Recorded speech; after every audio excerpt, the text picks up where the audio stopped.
All right. Good morning, everybody. Again, my name is Shamsuddin. Um, I'll be the presenter for today's session. Until lunchtime.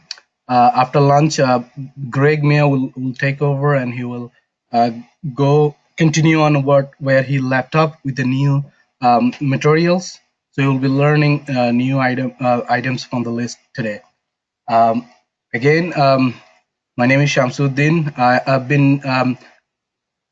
been working in the software industry over 10 years and able to work in different environments, interacted with the different tools and technologies, and have learned a lot. So I will be trying to my best to explore my knowledge and provide as much information as possible and go through the syllabus and uh, at a high level and then explain one at a time. All right, so I'm going to share my screen, and I will ask if you can see my screen. And I also would like to mention one thing. If you have any question, uh, please feel free to unmute yourself and ask the question. And if you are not talking and another person is talking, please mute yourself so it's easier for others to hear the question and understand what's been asked and how the answer is been given. If any confusion with anything, please feel free to let me know.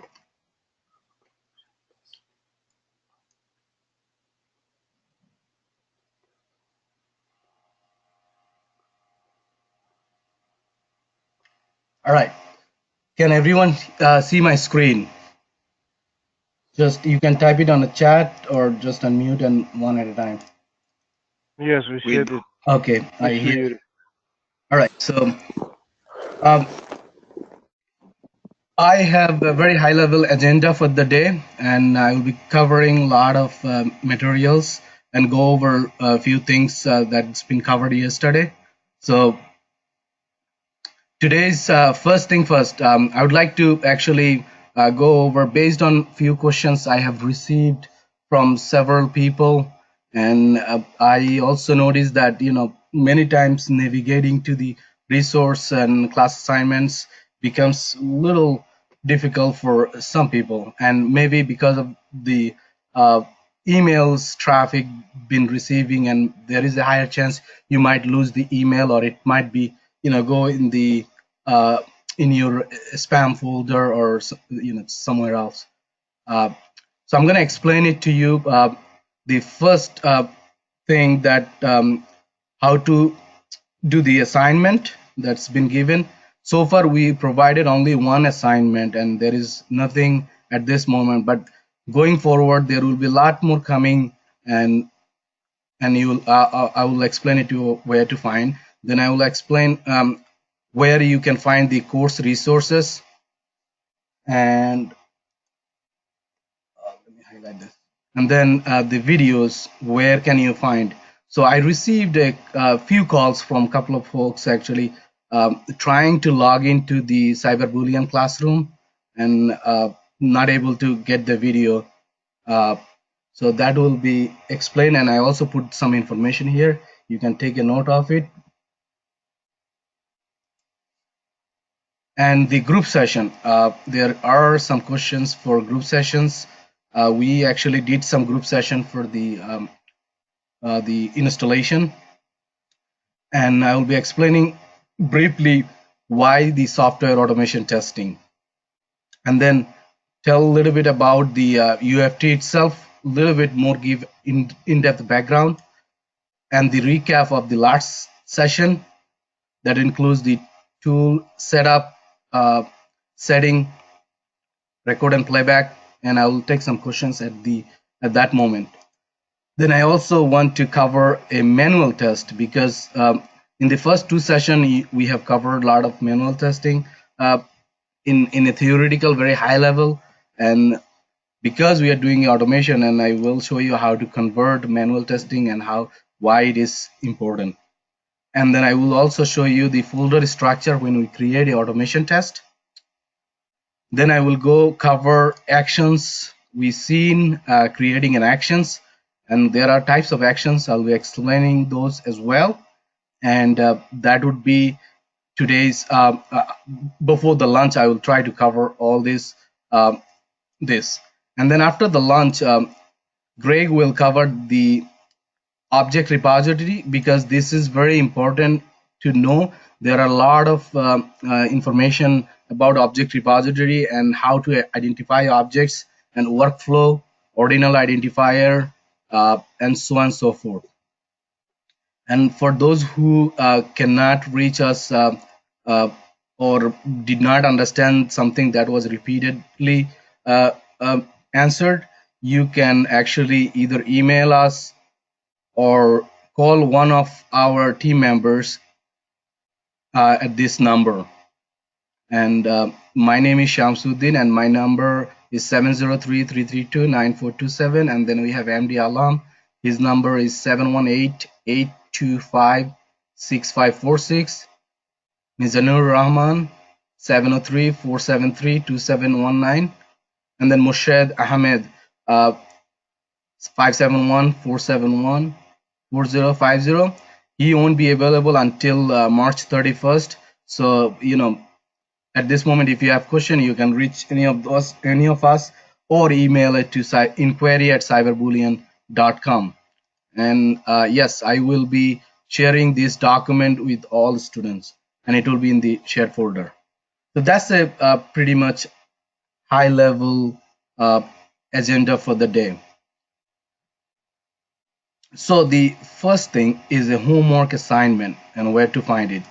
We have shared the folder called CV underscore student, and that is in your share drive. And if you, I'm gonna go right here. And if you log into your drive.google or Gmail, and then actually navigate, if you can find this here, you can either go click on drive, and that will take you here, or you can click on shared with me, and that will also show the folder called CV underscore student. All right. And then once you click on that, you have some softwares. That's those who did not install it, you can download it and install it from there. It's basically, you have a zip folder, you download it, and you have the software. And there is also a document where it tells how to actually install the software. And then we have a class note under the student. There is a class note. This is where you will find all the information. So for the first two sessions, we provided all the resources for the SDLC, and pretty much all theoretical stuff. You can read through, understand it. If you have question, always let us know. We'll go over again and again if needed, or explain it in a group session. Reach out to us either email or phone. And then you have the second day's class notes, all the information here.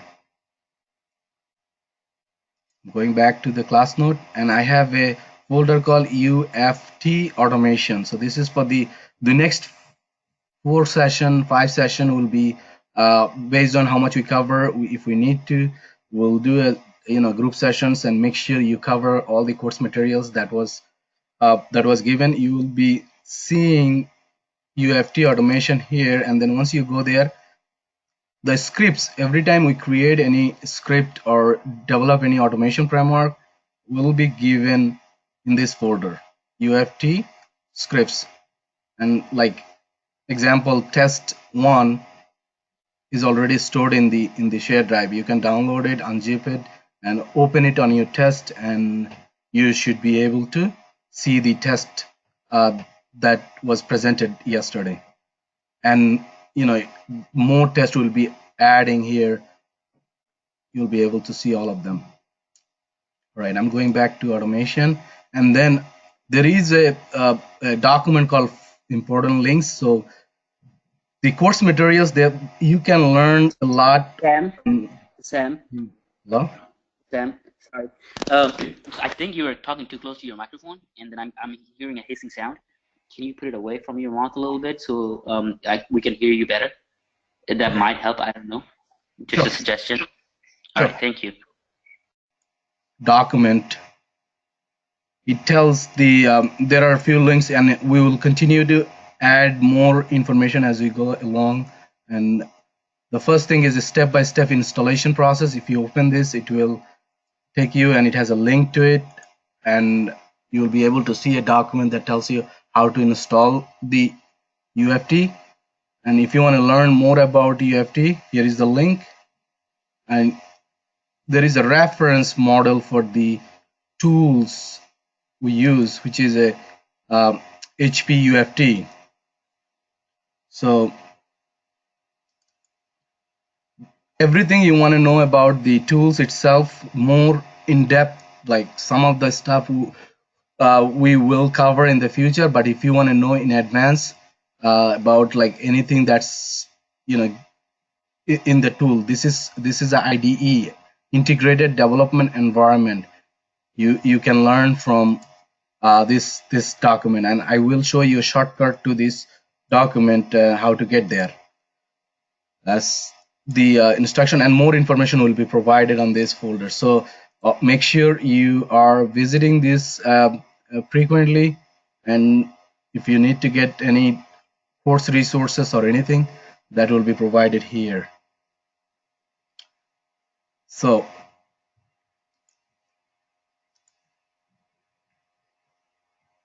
then the quick, so I covered this too, and the videos. All the videos are being recorded and uploaded in a shared drive, and you should be able to view them by navigating to the URL https://www.cyberbullion.com and /class.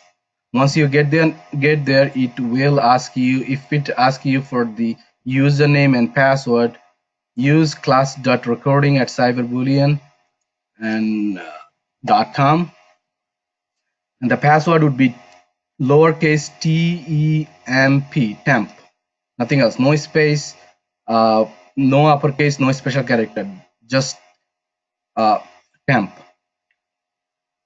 Right, for the group session is randomly generated. So I mean, it's based on the availability of instructors. Most of the time it will be happening on the weekdays in the evening around 7 to 9, 10, as long as it require, but at least 2 3 days in a week. But if anyone need any help at any time, feel free to let us know. We'll try to connect to one of our member to make sure you understand and you are up to the speed, and cover up everything you need and answer all the questions.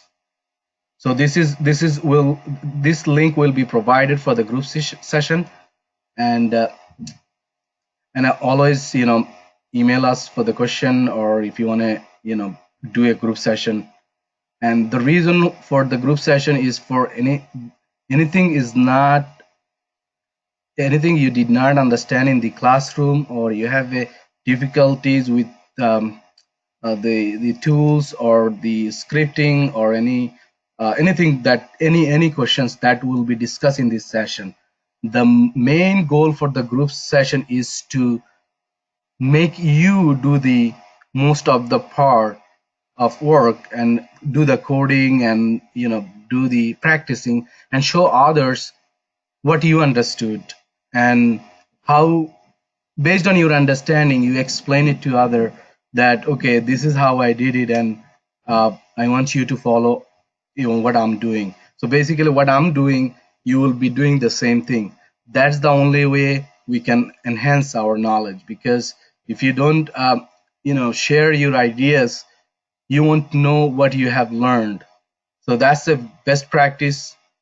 Join in the group session whenever there is a session. If you miss one, don't worry, there will be more coming. Right.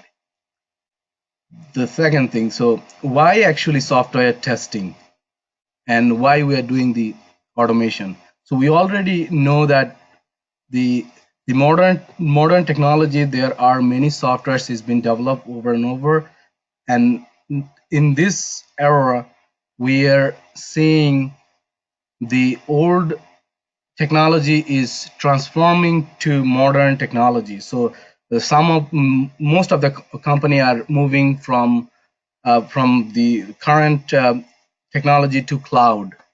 So everything is stored in a cloud like AWS, Amazon Web Service, or Google Cloud, or any cloud you see in the market. They're transferring their software, make it more usable, more user friendly, and more uh, user friendly to the client. So, and everything is pretty much moving to cloud. So that is the one of the reasons why we need to do the software testing. When you move, let's say you have an application developed in COBOL language. That's a very old language, or a black and white screen, and you can't use those. There are limited uses for those applications. So you have to they want to make sure that the users are comfortable with the tool or the application, and be able to interact with the application. That is the one of the reasons why the cloud comes in place. So uh, since it requires a lot of development, and make sure the users are getting the right product, and there is no issue with the application, that's why the automation or the software manual testing comes in play. And nowadays the softwares are so broad and so many functionality in the application. If I want to give an example of Amazon itself, Amazon has so many features. If you want to test the Amazon application, I'm just gonna go to Amazon just quickly to show how many features actually you see. There are so many. You can see here there are so many images, link, and this is a dynamic application. It keep on changing every time, and to do manually you won't be able to keep on your eye on every place. Is make sure the image is showing correctly, the content is provided in the right location, and what need to display on the web page at right place. Let's say it's a holiday season or Christmas, or like Black Friday. They want to make sure everything is displaying as expected. So manually, if you want to do everything, it's very time consuming, and lot of resources required to do testing for that. And because of the application is so broad, automation can make that happen in a few hours. Or comparing to, if 30 people doing a manual testing for Amazon application, and doing it for days, 30 days, 40 days, for just for one change, that's a lot of money involved in there. So when you do the automation, you already have the script. All you have to do, run and see if there are any error and get the report. So that is the reason why automation is important, and the software testing itself, it's very important. Next thing I would like to tell you a little bit about the UFT. So the first thing, what is actually unified functional testing? UFT stands for Unified Functional Testing. It is known as Quick Test Professional. Formerly it known as Quick Test Professional. Now it called UFT, and it was originally from Mercury Interactive, which was acquired by HP in 2006. That's why we call it HP UFT. Now it is under Micro Focus. It's primarily used for functional, regression, and service testing. And now it's been broadly used for a variety of tools, applications, web service API, many other things like mobile testing, and so on and so forth. It is a commercial tool by HP, now Microfocus. It is mostly used for automation testing. For majority of the time, you will see the government agency are acquiring this license because it is it supports application on the browsers and as well as Windows. This tool is based on BB script language, so everything we do on the tool here, it's written in BB script, Visual Basic Scripting. It supports large pool of software development environment like SAP, Oracle, etc.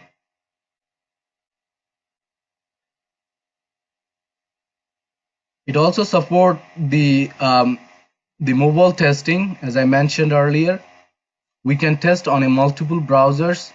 We can do a cross-browsing testing on a multiple application, multiple browsers and multiple devices. So what does that mean? The cross browsing is mean you have the script developed. So I have the, let's say I have a script. I actually did a sample script here, and I want to test it on a IE, but I also make sure want to test it on a Chrome, Firefox, or any other browsers, and also in a mobile devices. Make sure the mobile device is the content are showing as expected. So that's why this is very high demanded tool. This tool also support continuous integration system. So continuous integration mean um, it it can when you actually code. Let's say you have this code and you want to run it in a multiple browser, but you want to run it when there is a code change. So if I go back to Amazon here, and in this release we change the registry. Let's say from the registry we don't want the registry, or we don't want the cell here, we want to sell, move to some other place, let's say here, or the beginning, or maybe we want to change the image of the page.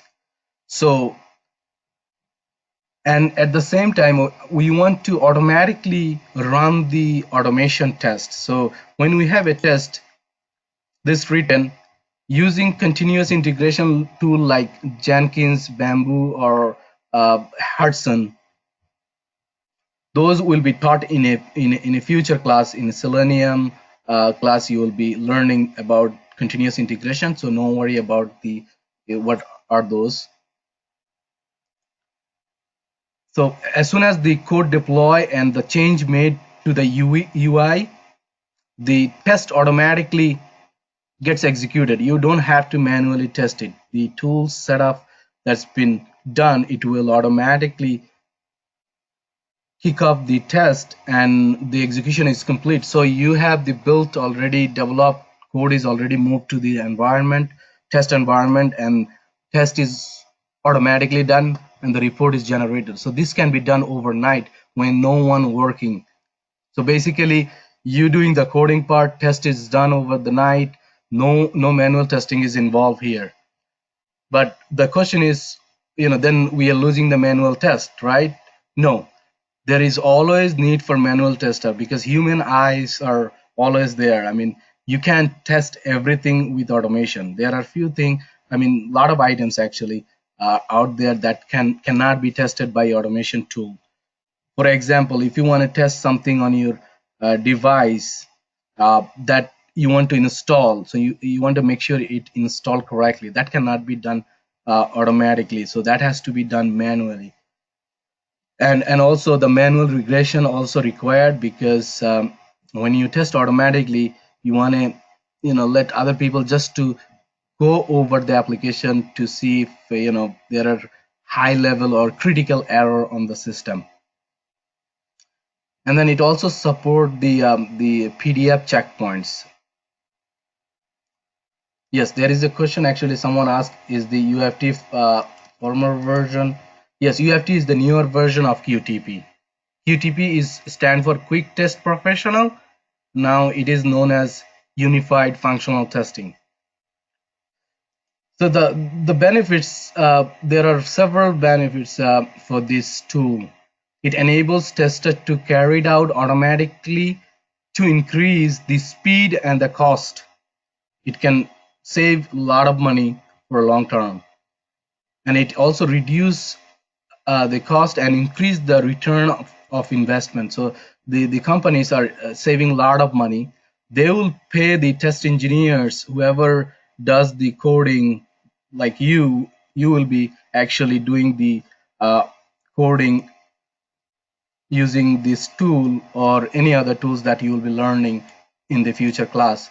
So you are most likely getting a higher pay because you are doing a job for 5 6 people just in a few hours, because you know the technology, you know how to develop a script, and then you are utilizing that this tool to automate the entire feature. So that saves a lot of money in terms of return of investment, and the test engineers will be get higher paid. UFT comes with an inbuilt IDE. So this is a IDE. When we actually launched, we saw something like I'm gonna go slow on the settings. We actually did some add-ins in here, ActiveX and WebX, and there are several items on the list. When we actually started the tool, we had the Java, we have .NET, we have Visual Basic, and many other items in the list listed. So it supports many applications. Even it is built on Java or C# or .NET, any language, so it can support that as well. That is why this tool is very popular in the market. It also support API service testing. So API is basically the test actually that does communication between one system to another. So if I want to explain API a little bit, just to give an high level understanding, you don't need to know at this moment because we'll be covering that in the future class as well. So if Amazon actually taking a payment, if they use a payment service from Bank of America, so when you purchase something from Amazon, right, and you make a payment, if for example Amazon do not use their own service, if they want to use the service from Bank of America or Chase Bank, there is something called API or service check. So when the payment is sent, it actually sent a request to the bank saying, okay, this user is making a payment. Is this payment valid or not? So it sends the response back saying, okay, either it is valid or it's invalid. Once you say valid, then the order has been placed and you get your product next day or so. So that is basically the high level view of API or service test. Also, HP manages exceptional handling using recovery scenario. This tool actually can handle if any unexpected scenario that may arise during the execution. For example, in Amazon, you are trying to see test here, and as soon as you type, something else pop up. You want to and that pop-up does not appear all the time. For example, if I click on the settings and let's say here, uh, not actually this one. Okay, I'm gonna show you. Let's say every time you do something, this calendar or timestamp automatically pops up, and this automatically comes not all the time, maybe once in a while. But you want to make sure that when this one comes, I want to close it, but because if you don't close it, you may not be able to type something here. So that's a recovery scenario that can handle by the tool. And it has a large feature of object recognition mechanism. So all these things you see on this page are objects, and the tool itself has uh, the feature that actually help you identify the objects, and you'll know a lot about the object repository and how the object's been recognized, and how this browser actually recognize the, you know, how do I know the Amazon, the home page or browser, and then the front page or any page or any content on the page? How do actually this tool know where to click, where to type, and what to look for? That is actually the object recognition feature that UFT has, and it will be covered after the lunch session, as mentioned. And also it has some feature called smart identification. Smart identification, I'm just going to briefly show you. We'll cover that as well more. There is something called the object identification. That's where you will be seeing how to, you know, add objects and features. And there is something called enable smart identification. Smart identification is a feature for any reason. If there is a change, let's say on the page that I was showing, this cell link, I could recognize whatever, whenever I recorded, it has, it had something like something similar to this. Let's say if I right mouse click on here and I have the properties, right? And now I have the type is submit. Next time it changed submit to the developer added something called, let's say, as submits, and it changed the smart identification. What it does, it actually, when you enable that, it looks for other properties available inside the object repository and identify that objects. So this is a very powerful the settings that you can enable and configure it, and you will learn about that when we come to that point.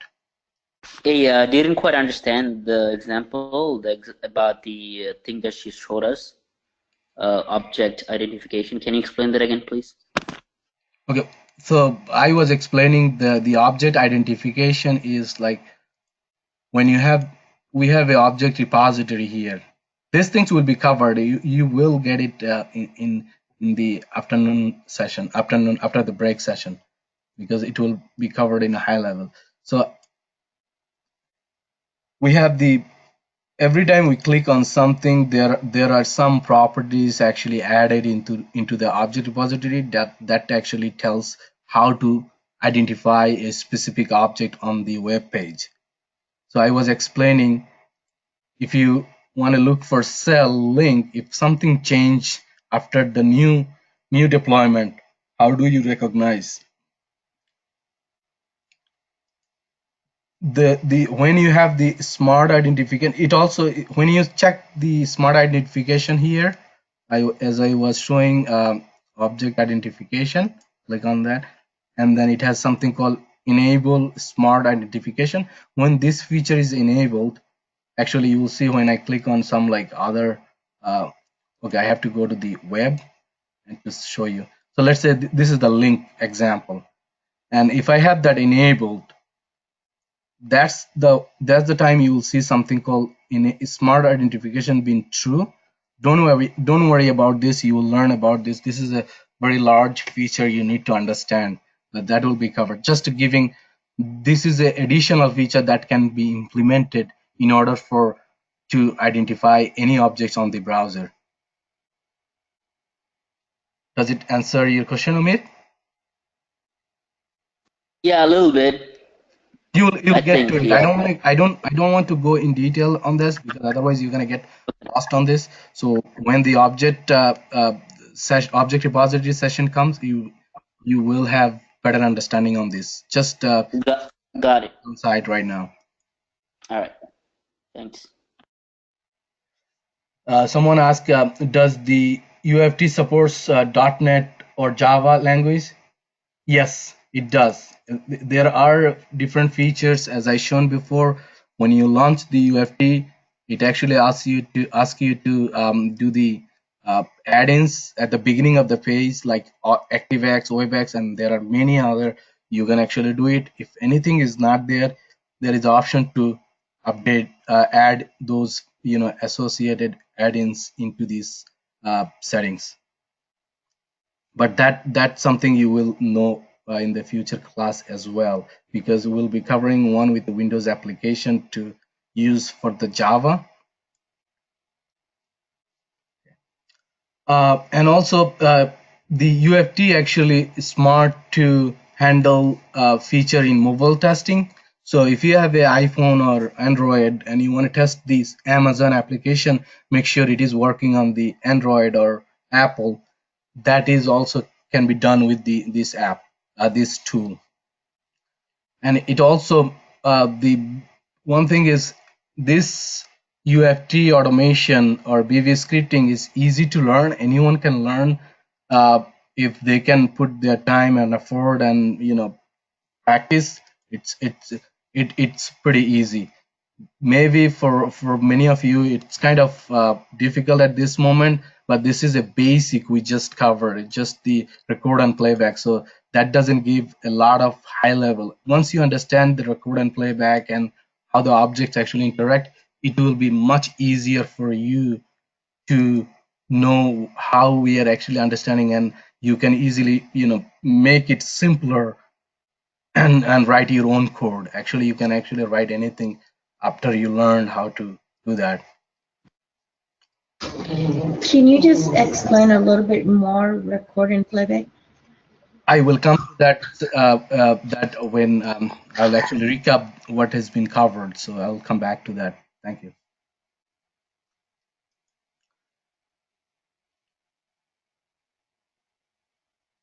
The UFT has an additional feature that can be implemented is called reporting. So when we run the test, we have a test results, right?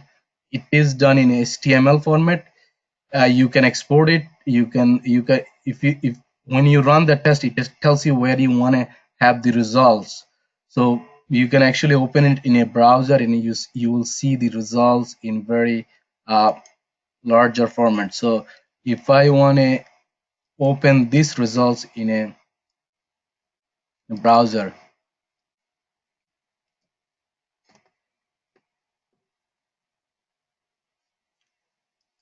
and exactly the same thing you see here, and it just you can send this report, email it to the manager or whoever involved in the testing or the entire team, and let them know the results. It say pass. If anything failed, it will also tell the details of why it failed.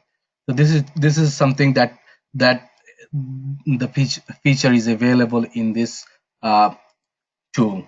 Also, you can customize your results and generate an email automatically and send the results. So basically, the whole idea of automating is you automate the entire test uh, and run it when over the night or whenever there is a deployment, automatically runs, create a report, send it to the people or group, let them know the status of the test, and there is no manual effort and involvement except you are the coding part you are doing.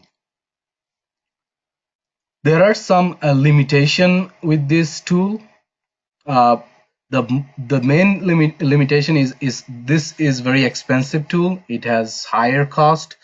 One of the license about $10,000 per year for this. So the reason for this is so expensive because this tool has the capability of many features that other tools do not have. But Selenium, for example, Selenium has some feature that UFT do not have those features in this tool. And this tool require a uh, skilled automation tester. So once you complete this course, you will become an expert on this tool, and you will continue to learn over and over. New items will be added to this feature. At this moment we are using 14.03. So when I started the tool, it was like a 9.0 version. So now it's 14. Every year there are new version comes, new build come in, and new features will be added. So there are more things continue to add, and you will be learning. So whatever you see today or next 2 months, you will see something new comes up. New items will be added, maybe some other additional feature added here. So this is also an application developed by HP, and now working with the micro focus. And for these tools, there is another limitation is, for each additional feature you add, you have to pay additional fee. For example, if I want to add additional license for the add-ins that I showed earlier, uh, so the billing actually done like what you want to buy for this tool. If I want to, let's say you have a plan for Verizon, you want a high-speed internet. If you want to get 100 megabits per second or 200 megabits or 50, you pay different price. So same thing goes for this tool. You can actually enhance it based on the requirement, based on the application that's been developed, what technology been used. So that's how it actually, the price actually come up. Depends on how the starting actually is around $10,000 for a SIT license. And there are two different types of license. One is called SIT license. SIT license is like basically this is a SIT license because I can use this tool only in my machine. No one can share it. There is something called concurrent license. So concurrent license, let's say I'm not using this tool. Anyone can open their, let's say you have your tool. All you have to do, connect to the license server and basically the use the tool. So it can be used by multiple people. And all this information will be provided when you actually work on the environment, and you will get those information how to do that, and they will provide the step-by-step process. So don't worry about that as well. All right, so I'm going back to my today's agenda, what I covered. So we actually went through what is UFT. So now I will actually go through the settings and to the record and playback session. I'm going to go a little slower. If you think you did not understand the last session, I'll take about 10-15 minutes for this to cover, and then we'll move on to the next. All right. So I'm going to close this tool just to begin from the very beginning, so you have the understanding. So first of all, when you open your computer, you see something like that, and nothing is there. I'm connected to a VM, and this VM is actually residing in a cloud. And basically, when you work, the reason why I'm doing it, because I want to show you in a real work environment, you will be actually doing a virtual machine like this. This is like another machine on my machine. I'm connecting to another PC. For example, maybe I'm connecting to your PC, or like PC sitting in somewhere in other side of the world, but I'm still able to work on that. So, and other people can actually work on similar PC and connect to the tools and do all the work they are doing. So most of the company, since they are moving from the now technology to cloud, so this is very demanding now. So once I get connected, I have the tools and everything I need on this machine. And for this HP UFT, I have installed that, and I'm just gonna double click on this. So I want you all actually do the same thing when I'm doing it. So you already have understanding of record and playback and settings, but I'm gonna briefly cover that feature so we don't left behind. And once you see this screen here, all you have to do, click on continue, because we are using the trial.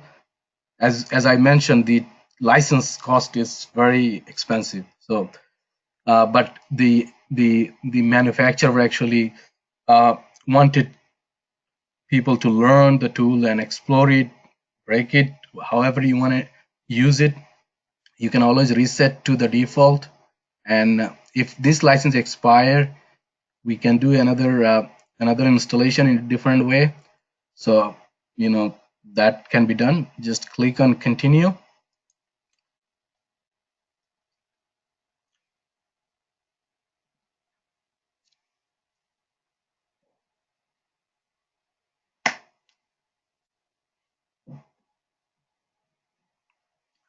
So earlier I mentioned about the add-ins. So everything you see here, when I actually installed it, I selected these items. Basically, I could select Brother, .NET. brother, you have sometime breaking up. Oh, okay. Yeah, I don't know why this happened, but let me know if I do breaking up, because this is an online session, so there is a network hiccup. So I can repeat that again. If you miss something, just feel free to let me know. So the add-ins, when you click on continue, the add-ins feature comes up.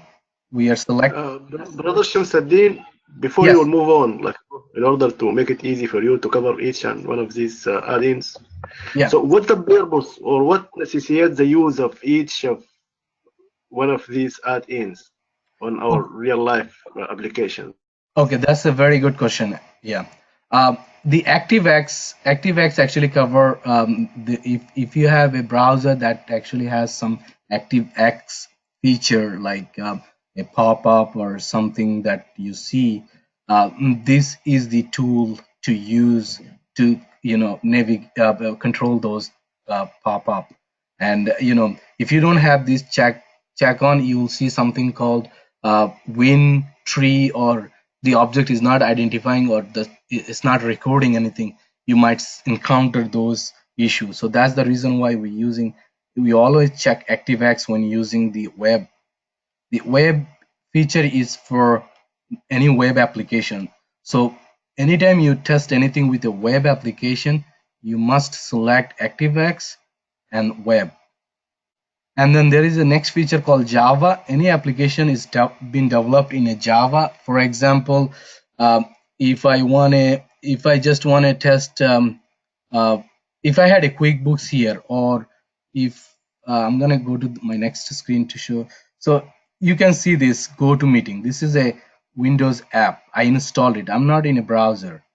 So if I want to test this, I have to have if it's developed in a Java, I have to use Java. If it's developed by .NET or any other technology, I have to select one of those. So you kind of have to find out what application is being developed. Then based on that, you can test it. Select the options from here. If we want to test mobile devices, this is the feature you will be selecting. And the Qt is also for the pop-up, like there are some uh, uh, additional feature added sometimes, like most of the time, if any application is being developed by Angular or other technology that require you to use this tool, you'll be using Qt.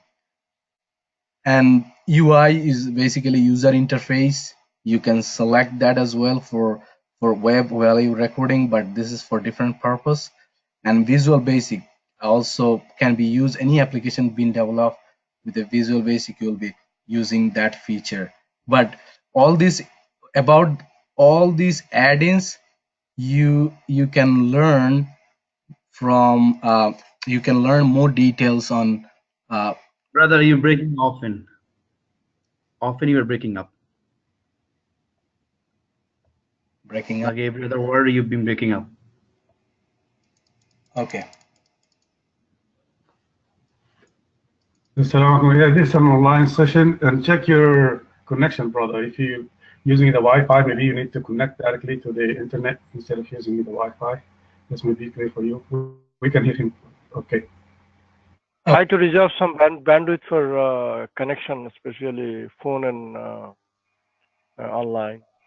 Okay, I'm gonna move my. Give me like 2 minutes. I'm gonna connect from the phone and disable Yeah, audio. Okay, give me like 2 minutes. right.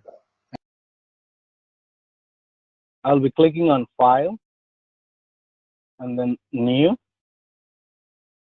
Once you're new, then select test, the first item, or you can do it by pressing Control N. That will also do the same, and click on it. It will bring another window with the name new test, and there are several items here. We are using the first item called GUI, which is graphical user interface test, and we can give a name. We will give a name, let's say Google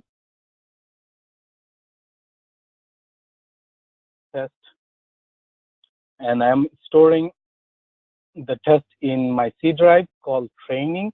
There is a folder called training, and you can always change the location by clicking on this square. And once you click on it, what it does, it opens up the location where you want. So whatever the location is showing on the location, it will default, by default, it will bring you to the C drive and training in my case. So in your case, it would be a different location. And then you can create a folder, or you can navigate to different location wherever you want. So I'm just gonna create a folder here and name it as a same name, Google test. And I will select that folder and click on select. So that will, it will change my location. And then I can give a name to the solution. You can keep it as a default to the test name, or you can name it something. So I can, in this demonstration, I'm going to name it Google application, just to make it different between the test and the solution. And I will explain you how actually this this hierarchy actually works. And then hit on create, and it will generate a test for me.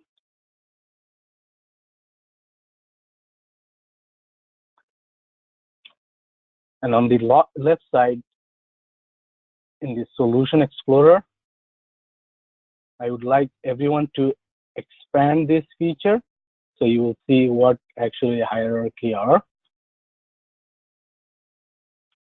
So I have the solution name,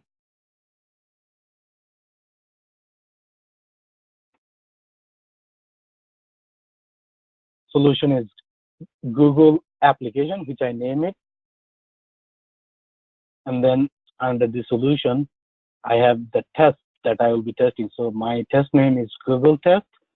And under there are action. By default, it's named as action 1.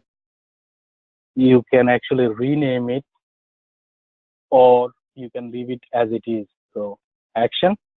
So since I'm testing Google app, so I will be naming it. So basically, you right mouse, click on the action, click on rename, or you can also do a shortcut pressing F2. Click on that, and it will allow you to the action. So first of all, my first action would be action. You can think of as a test scenario or test case, just to make you understand this. And I will be saying launch. Just name it launch Google application. Okay. Once you type it and hit enter, it will ask you to, do you want to reuse this action? So what does that mean? It mean if I write this action, and whatever program I will be writing on this page can be reused by other solution or a test. And click on yes.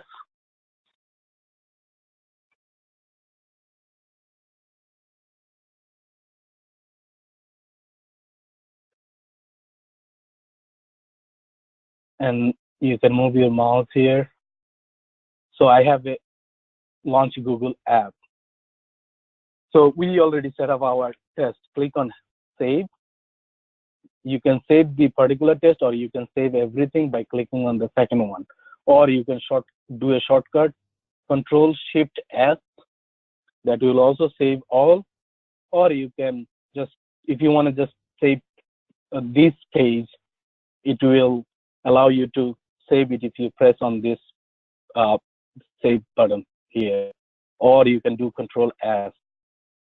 Control S will save the activity that you are working on the current page, and Control Shift S will allow you to save everything you are working on, so you don't lose any work, right?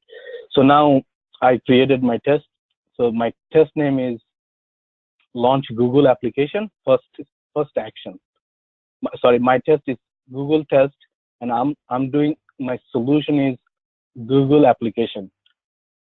So I'm gonna go back to that folder where I created, and if I go back to my C training, and I have a Google test, and in the Google test, basically I'm creating the Google application, and you have a Google test, and these are like, when you create it, creates some files that require you to do the testing. So we have a training, Google test, and my solution is Google application, and I have a test. So since I named the test and the solution under the same folder, so I have a test here. Basically, you are seeing exactly the same thing here, Google application, and then you have a test. And now the question is where the Google application action is. If you open the Google test, you will see something called action 0, action 1. So the action, but it doesn't change it here. If you change it, it's gonna fail. So don't do any changing over here. It will automatically generate. So under the test, here is my action. When I had the action 1, I just renamed this to make it user friendly, so I understand what I'm doing. But here you will be saying the default name.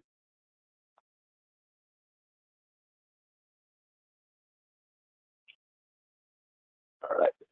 So, and then under the application, I have a local. So we already know. So go to view, click on Explorer. If you don't see the Explorer part, is sometimes you may accidentally click on this pin and it might go away. And we have seen that many people actually did encounter, they don't see it. In case you don't see it, you can click on view and click on Internet Solution Explorer, or there is a shortcut Control Alt L. And then you click on it, it should bring you. So if you see it going back and forth, you can always pin it and it should be there. All right, so now we'll be going to tools. We are going to options. And in options, we have general. And basically these are startups. So leave it as default. Go to text editor.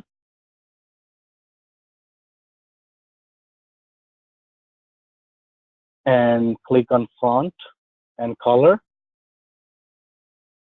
Once you come this place, you are able to see the language that will be used for this PV script. The other languages for the other tools, like for this UFT, will be only using VB script. It only supports VB script. C# and XML and any other things it be used for, like, let's say you are doing a API service test. At that moment, we will be using a C# or XML. So we are interested clicking on VB script. Once you select that, the background color, leave it as a default. but you want to make the font a little bit bigger, you can click on size 12. I mean, that's the size I prefer. Select the text however you want it. I would select, you can change all these settings. These are like settings you usually do it in a, like, maybe like if you open an Excel file, you're just going to open Excel. Basically, these are the settings you are doing. The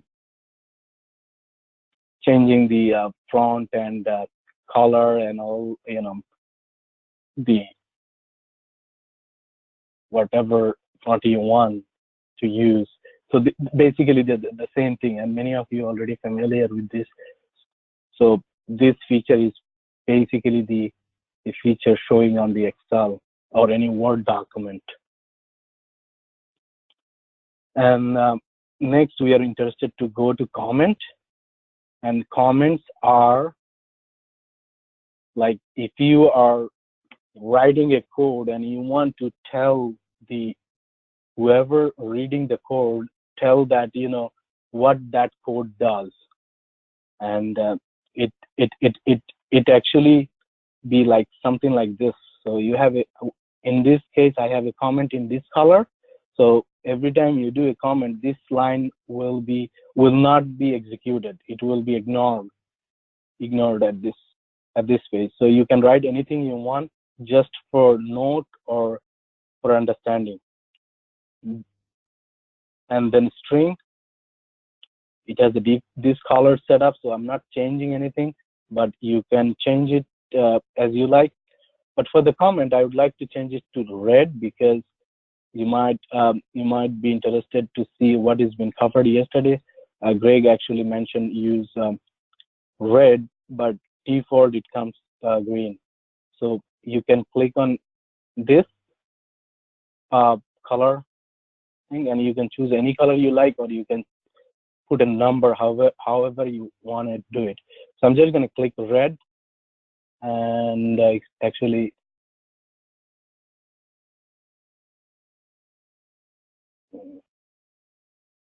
okay, so I'm selecting this color for now. You can always change it, and if you don't want the italic, you can uncheck it or you can leave it. So at this one, I'm just going to uncheck this.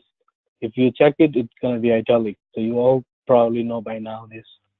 And string, I'm going to leave the string color to green, something that distinguish the two different colors. I'm going to select this one, and that's how the string is going to look like, and the comments will be look like this.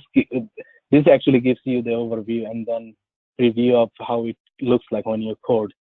And you can give a name, you can change the color of the line number, like here on the left side.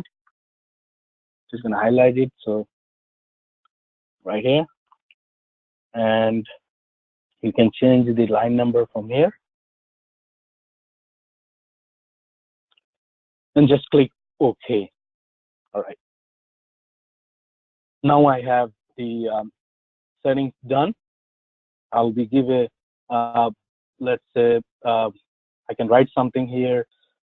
The way you write a comment is basically you put a single quote, or you can write a rim, which is a remark, and it will change the color. Anytime you see the red color, that means it's a comment.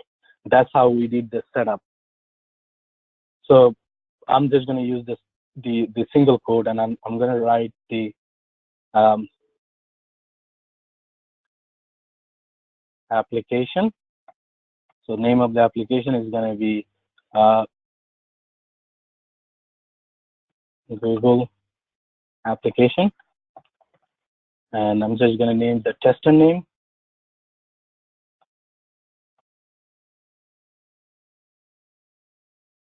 So you'll be providing your name here.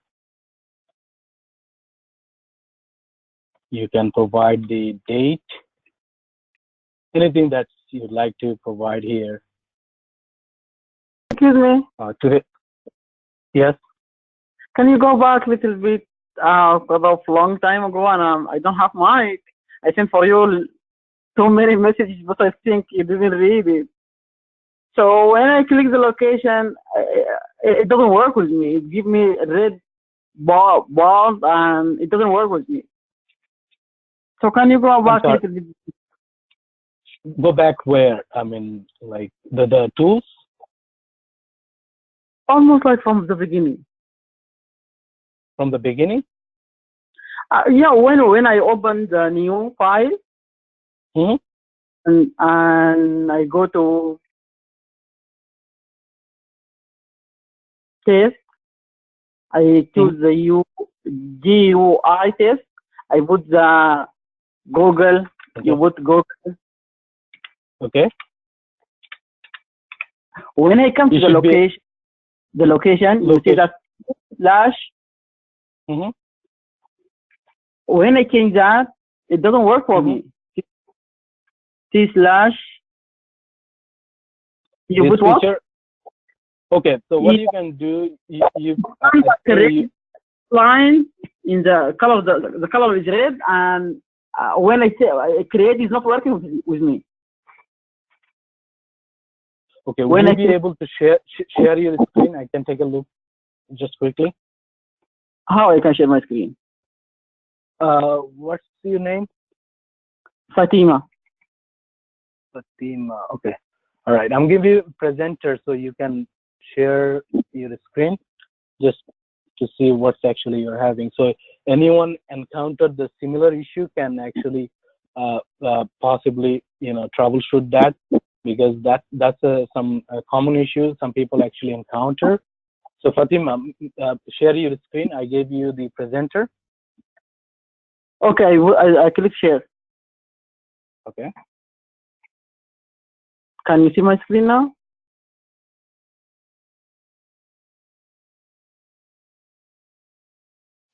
No. Let me see. Probably no. Okay. You can't. Yeah, I see your screen. Okay. Yeah. Okay. I think you are typing something wrong here. Can you remove C slash here? Okay. Click on that square on the right side. Uh-huh. Yeah. Okay. So now you can select or create any folder and select anything you like. Yeah. Just create a folder. Right mouse click or yeah. Okay. You can click that and name it Google. Okay. Now select that. Click on select.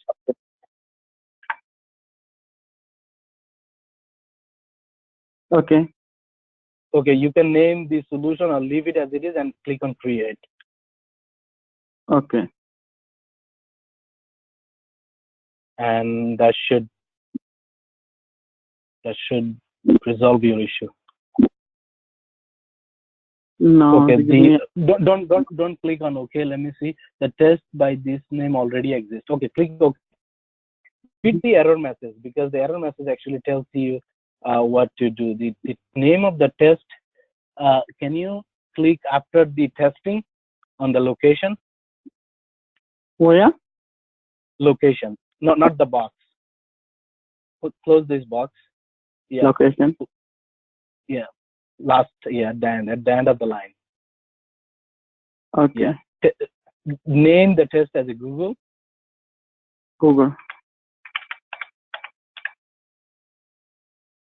I'm not here actually. I'm sorry. My bad. The test name actually, because the Google name already exists on your folder. So name it as Google Test or Test 1. Okay, Google Test. Yeah. Right. Okay. Click create. Cannot create a test in this particular. Make sure the path is correct and you have access permission. Okay. So you probably do not have maybe your settings, computer science do not allow UFT to write anything on that location. So click on OK. So this is for everyone. If you are actually having issue similar to this, and follow these steps, and you should be able to. No, Fatima, I think it's going to still create you can't write anything in your C drive. I think the settings you have, we can troubleshoot that on the group session. But I want you to click on the square bracket, a square thing, right? Yeah, click on that. Go to your drop down on the look in, and select your desktop. Scroll it up all the way. Select your desktop. Yeah. Now create a folder here. Create a Google and select that. And yeah, that's okay. Leave it as it is. Click on create. So yeah, you don't have the right permission. Whatever user you are using, when you logged into your machine, if you are logged in as a guest user, this might be the reason. Or you can allow the guest to write on the C drive. So basically, the system is configured, your local system is configured as not to allow other to write or other people to write on that drive except the admin. So that is the reason why you're seeing. I hope that answered your question. Okay. So how I can catch up with the viewer now? Okay, so you close your screen. Let me share my screen. All right. So the issue that Fatima having is actually common issue, and some people actually encountered this issue and it spent like hours to troubleshoot. So make sure if you see the error, make sure you read the error, and in real time copy that error, search it in Google. Sometimes it will give you like other information, maybe how to resolve this. These are the options. I want you all to try first yourself, Google it and find a solution. The reason for that is that will allow you to learn how to actually find a solution to any problem you encounter. Because today you encountered this issue, but in a real life you may encounter something that is not relevant, but there is a solution. So get yourself used to do the research. So that will help a lot, and you will get to know more. And so Fatima, when I click on create, I actually got to that point. I have the test name Google and the action name launch Google application, and the local repository. So what you will do, you can go to tools option, and then all you need to do is go to text editor, go to font and color, and make your font size like 12 to make it a little bit bigger. If any of you cannot see my screen, I can make it more bigger. And then all you have to do is select VB script from the drop down and select the comment, make the color of the comment red, and the string, make it a little bit different color, or green or blue, however you like to. It doesn't matter.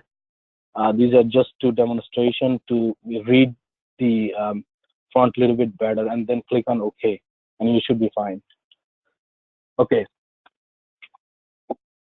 Now today is March 25th, 2000. Before you continue, I just have a quick question. You know how you have space after colon, the mark by the second line where it says tester, you don't have space. Does it matter, or it's just something we should be consistent? Which line? Oh, okay. Where it says tester? Sorry, can I answer that question? Can I answer that question, if I may? Yes, please. Sure. Okay, so Selena, like if you see those quotation marks, the single quotation mark, that's telling your system that, okay, these are not script. So when you run this, do not add them. It's for yourself, okay? So so these are not like, you can write however way you want after the quotation mark, single quotation mark. That's not gonna get picked up by the system, meaning you are not running this script. This is some type of script. Everything you write over here, it is considered as a script, but since you put a single quotation mark, you're telling the system Okay, do not run this. Does that? I understand that, but I was saying, would it matter if it's space or not? Do you have to be consistent? No, not really. No. Okay, thank you. You're welcome. Great. Omid, thank you. Thank you for, I guess Omid already understood that part. When I actually did the tools and settings, I select editor and then font. I went to something called comments. So comments are basically for your understanding, basically you're saying, okay, I want to write something that should not execute. And these lines will be ignored. So even if you have a space or anything you write on this line, this doesn't matter. But for the make it more neat and clean, I mean, yes, the answer is you can leave it space, but to make it clean, you can always, try to follow the same format so it looks much cleaner. And yeah, you can leave the space or you can remove the space, but make it much cleaner. Always follow the same steps, same format. Selena, does it answer your question? Yes, that's what just the look doesn't look, so it's better now. Yeah, makes sense. Clean is better. All right, so this is just making like, little bit description of what I'm doing. So when anyone, let's say I'm not testing this, somebody else came and run the test or trying to fix something, they will be able to see by reading some comments I provided and be able to understand. So this is just the heading I'm writing here. So anything can be inserted here. So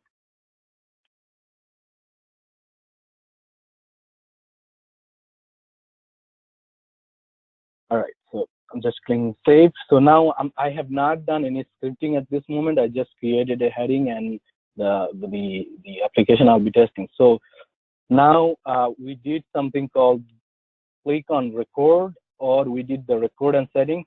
So basically click on record and settings and select the second option. And once you select that, it will bring the web and Windows application. So we are interacting with the web at this moment. And if you select the first one, what it does actually, it record and run on any open browser. So that means it doesn't open any browser. You have to have a browser open, or you have to code it in a way to open the browser. Alternatively, you can select the second option and open the browser and give a name of the URL. So I'm going to give www.google.com. And then I'm going to leave the I have a Internet Explorer. I have a question. Sorry. So for the URL, right? Don't you have to put down HTTPS or something like that, :// or you could So just yeah, the reason I actually did it intentionally, I can actually put just www.com.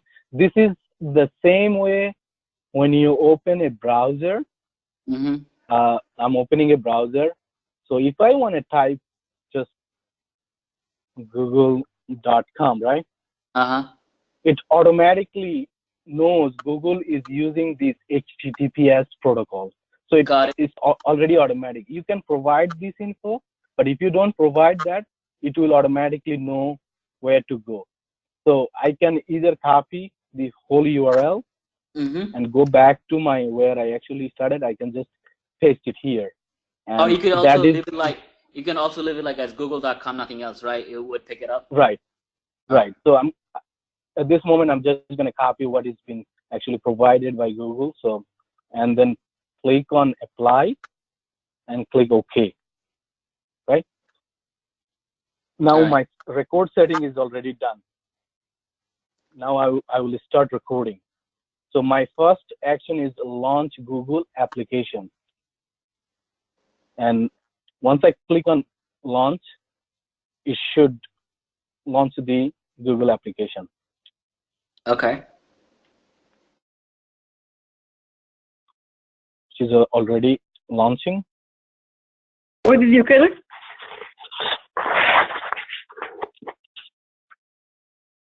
one request, please, if you are not talking, mute yourself, and that will help others to understand. I didn't get it.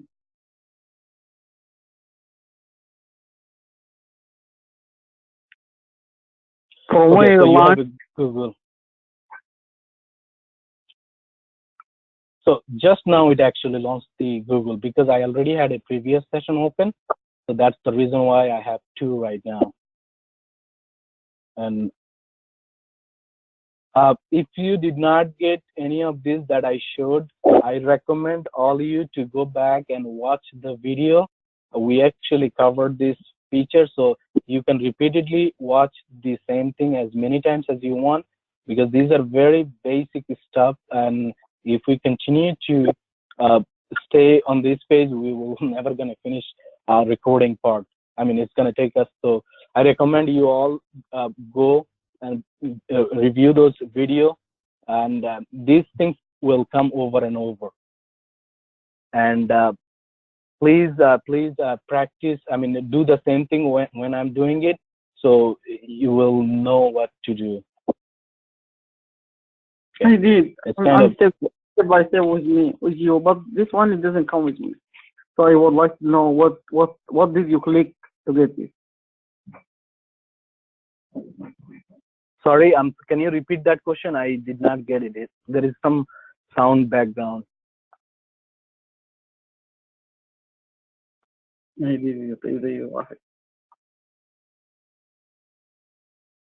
Can you repeat the question? Brother Shamshu, all this Just question actually, if they are watching a videos that you studied, it itself there is answer. Unnecessarily Right. Those questions. It's itself. It has to be watched and it has to be travel itself. Oh, okay. What the type? What the type? Go back and forth, back and forth. It will answer it. Right.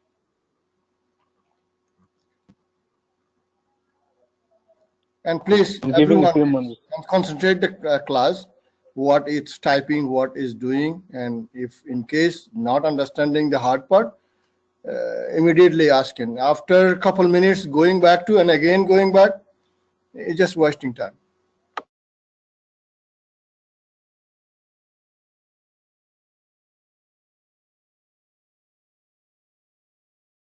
Okay, while it is loading, so far we covered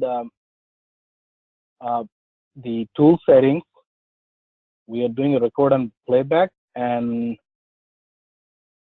basically whatever we did, we actually came up to that point.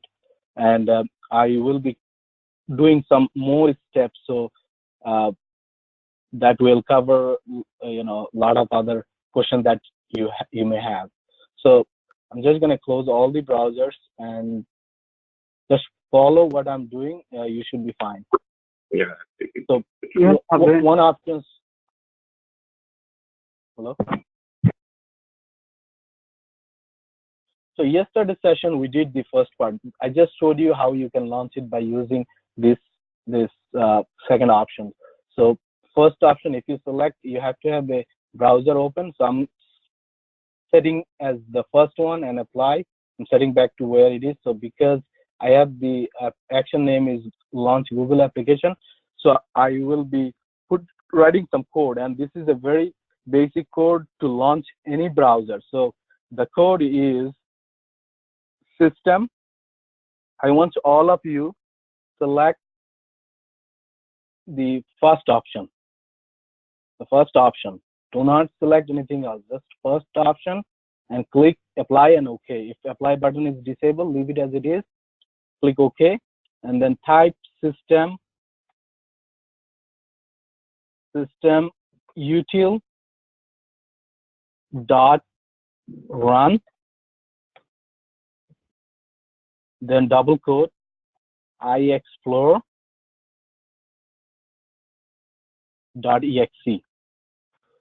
So what this line mean, I'm saying the system utility to run iExplorer executable file. So basically, if I say Windows R, you see something like that comes.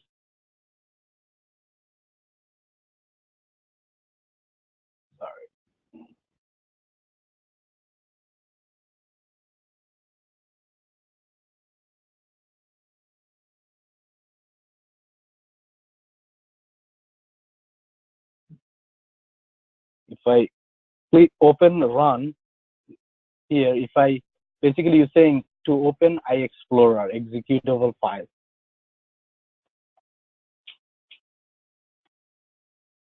And once you type and click enter, it actually opens the IE. So it's basically the same thing I'm doing here. You're telling IE to, okay, close this.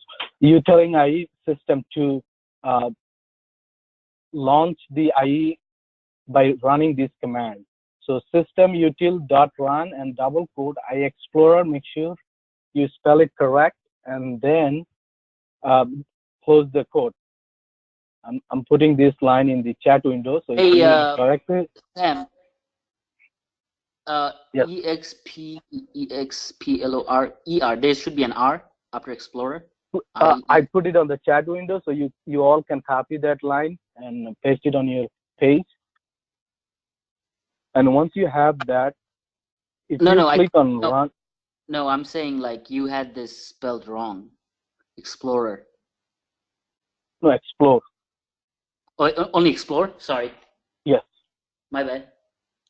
Yeah, I actually made a mistake also myself other day, and brother Azad actually we actually troubleshooted and figured out. Actually, this is the executable file, and the Microsoft actually intentionally did it this way.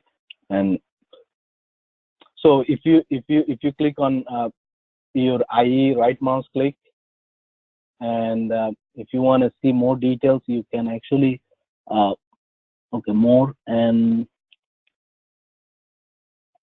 I should have an option where the IE, and it should provide this executable file location. So once you have that, you can click on run. And when you click on run, you have a test name, you have the location where you are storing the results. You can actually write, wherever you want to store the results, you can leave the results file default, or you can give a different location, as same way we did it for the test creation. So I'm not going to go details on that. I will be leaving as default, but I'm interested to select the second one. It will override every time I run it. So it's going to override the previous. So it won't create a new file every time. So that's the reason why I'm using this. But you can always select the first one and hit run button. Can you stop right there?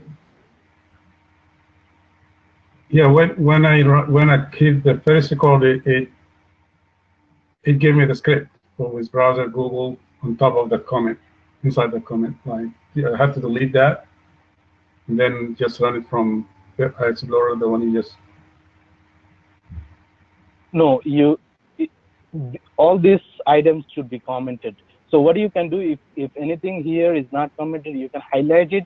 You can also right mouse click and select comment, or just press Control M. That will comment all these. So all this line would be executed. For example, if I don't want to run this line, and if I click on comment, or it automatically does that. So I can either write REM. Okay, thank you. When I record first, it recorded the script for the first one for Google. But okay, this is fine. I commented all of it. So this on the run, you said to do the temporary run result option? Yes. Yes. Okay. So run, I'm just going to show one more time. Click on run and leave everything default, just select temporary and hit run. Okay? There is another, so this is our first action. Now I want all of you to right click on the test name. You see that little icon with the mouse pointer? Right mouse click. You don't necessarily highlight it. It will automatically highlight the step, and right mouse click on add. We are going to click on call to new action. So we are basically creating another action, and once you click that it will ask you to name the action. So previously we had the action 1 here, so I renamed it to launch Google application. Now I'm going to give a name um, search for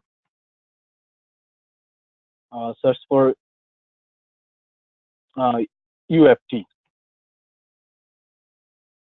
and then you can give a description, whatever you like. As we are searching for, let's say I'm giving any description you like to give, searching for UFT. And if you have this checkbox on, that means I can use this action many times as I want. And the location where it says you want an action to be at the end of the test or you want to be after the current test. At the end of the test means it's a default. That means the action will be written after the launching the application, and that is how we want. We want to have the step here, and this is after this step. This will be another action will be created once we click OK. And so just leave it as default, everything, and click OK. Once you click on, as you can see, it just created another action as the same as the previous one. If I expand it, it also has a local, right? Now my goal is to search for UFT. So how do I do that? Now I already have the browser open, and if I close this browser and go to the first action, launch Google application, click on run, again, leave everything as default, click on run.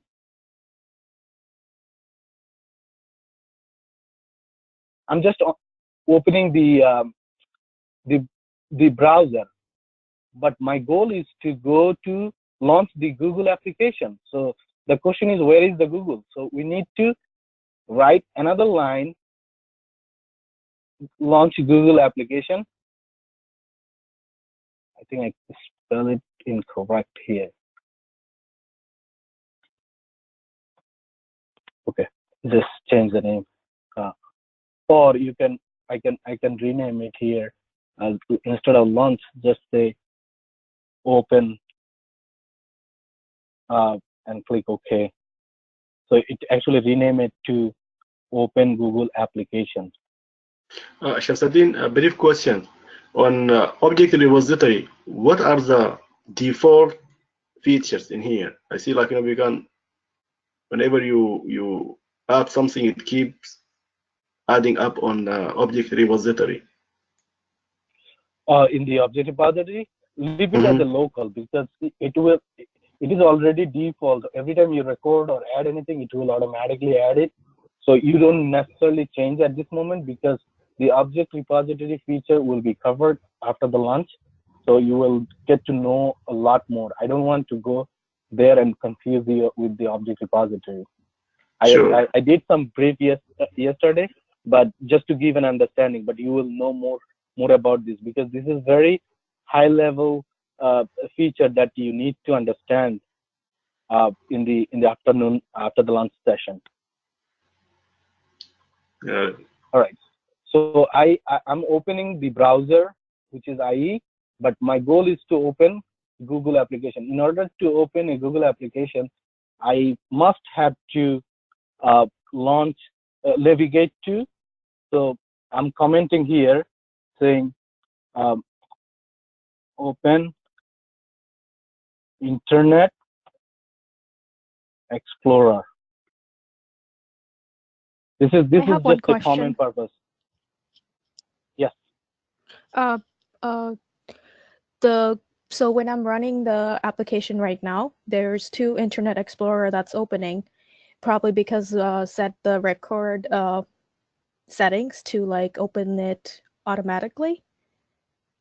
And then we have the system codes also to like launch another Internet Explorer, because I have one opening and going straight to Google, and the other opens to their regular homepage, which is the msn.com. Okay, so any browser you already have open, just close them. And everything's once you close, yep. all the browsers should be closed. And then go to settings Okay.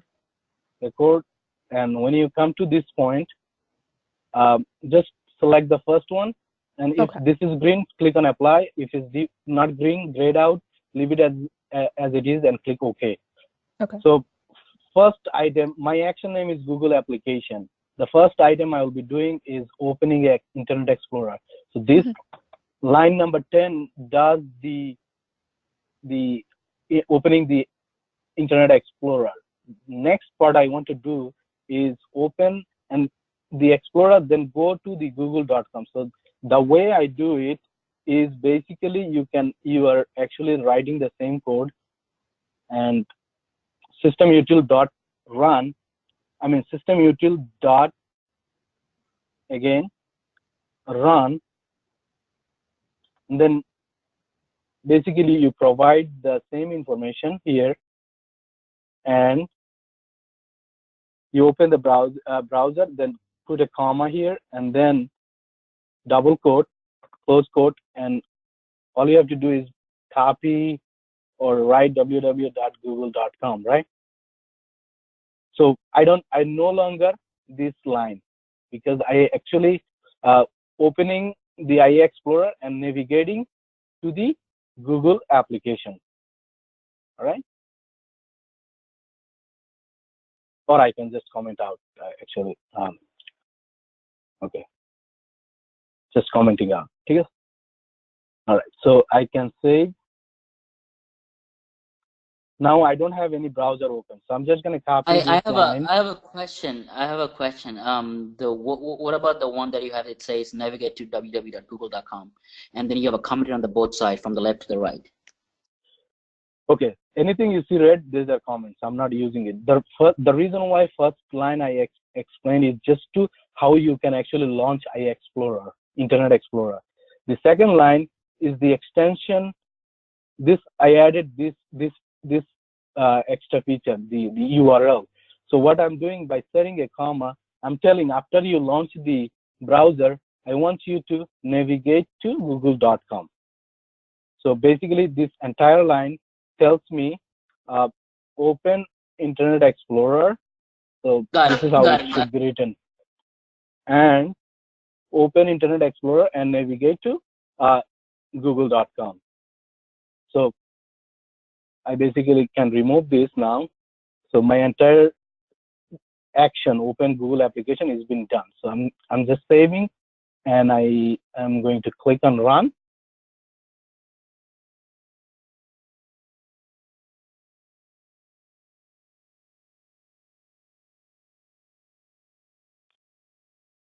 My test passed. So that means, how do I know? I know that I already navigated to Google application. All right. So my second action that I created earlier, and I hope you all created, is search for the UFT. So what I will be doing when you are in this location or in this page, click on run. Record. Once you click on record, because I said my action would be search for UFT. So what I'm going to do is type UFT on the search field here. It's not responding. Give it some time.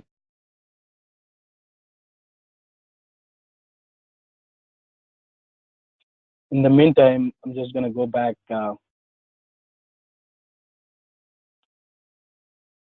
So we did the folder structure, how the folder it looks like.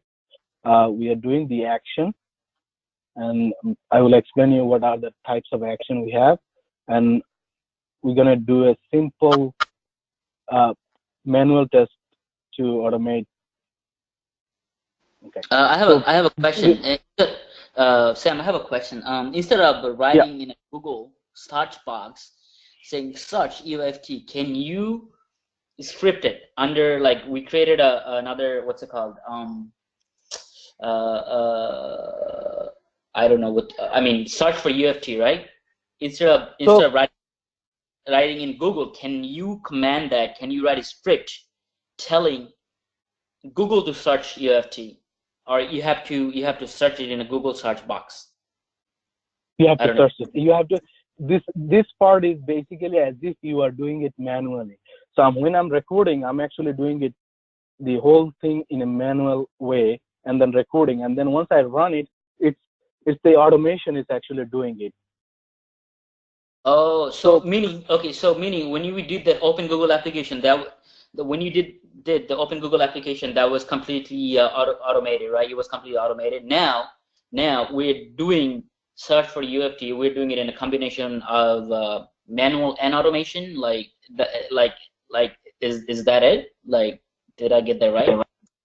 Exactly. So that's the reason why I put test automation to manual test to automation, and that is exactly what I'm doing right now.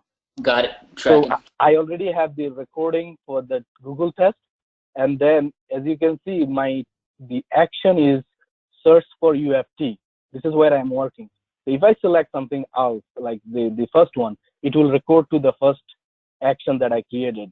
So I'm not doing that because that is the Open Google application. It just launched the browser, navigate to Google application. Now I'm recording only on this search for UFT. So I already clicked on here, and I'm gonna type UFT, right? And once you do that, all you have to do click on search button, right? And basically I did UFT, right? And click on stop, and the steps been recorded. So I want to throw in question something that's been covered yesterday. I want to make sure everybody has the understanding. I'm missing something over here, and I want to ask one of you to volunteer. Tell me what I'm missing from yesterday's session. We did something to make the line a little bit smaller and make it more readable. You're Can missing anyone the with answer that? statements? Excellent. Yes, I'm missing the with the statement. So the reason why I did not put it before, I just want to make sure you all have the understanding of with statement. So the way you can do the with statement, if you did not select the default, is you can either go edit, format, apply, and then click on that. It will pop up something this like generated with statement, and the code will look similar to this, exactly like this, and click OK. That will generate with statement. Alternatively, I think on the settings you have to go to GUI, and then there is the option automatically generate with the statement after recording. This was unchecked on my case, and I can click on check if it's not unchecked. I mean, if it's unchecked, you can click on that and click OK. So next time I record, it will automatically do that. So what I did, I already navigate to UFT from Google, and then searching for UFT. And now I'm just gonna close the browser, and what I'm gonna do is save everything and just click on run. If I do that, see what happens. So it went to the UFT. Now it should search for UFT.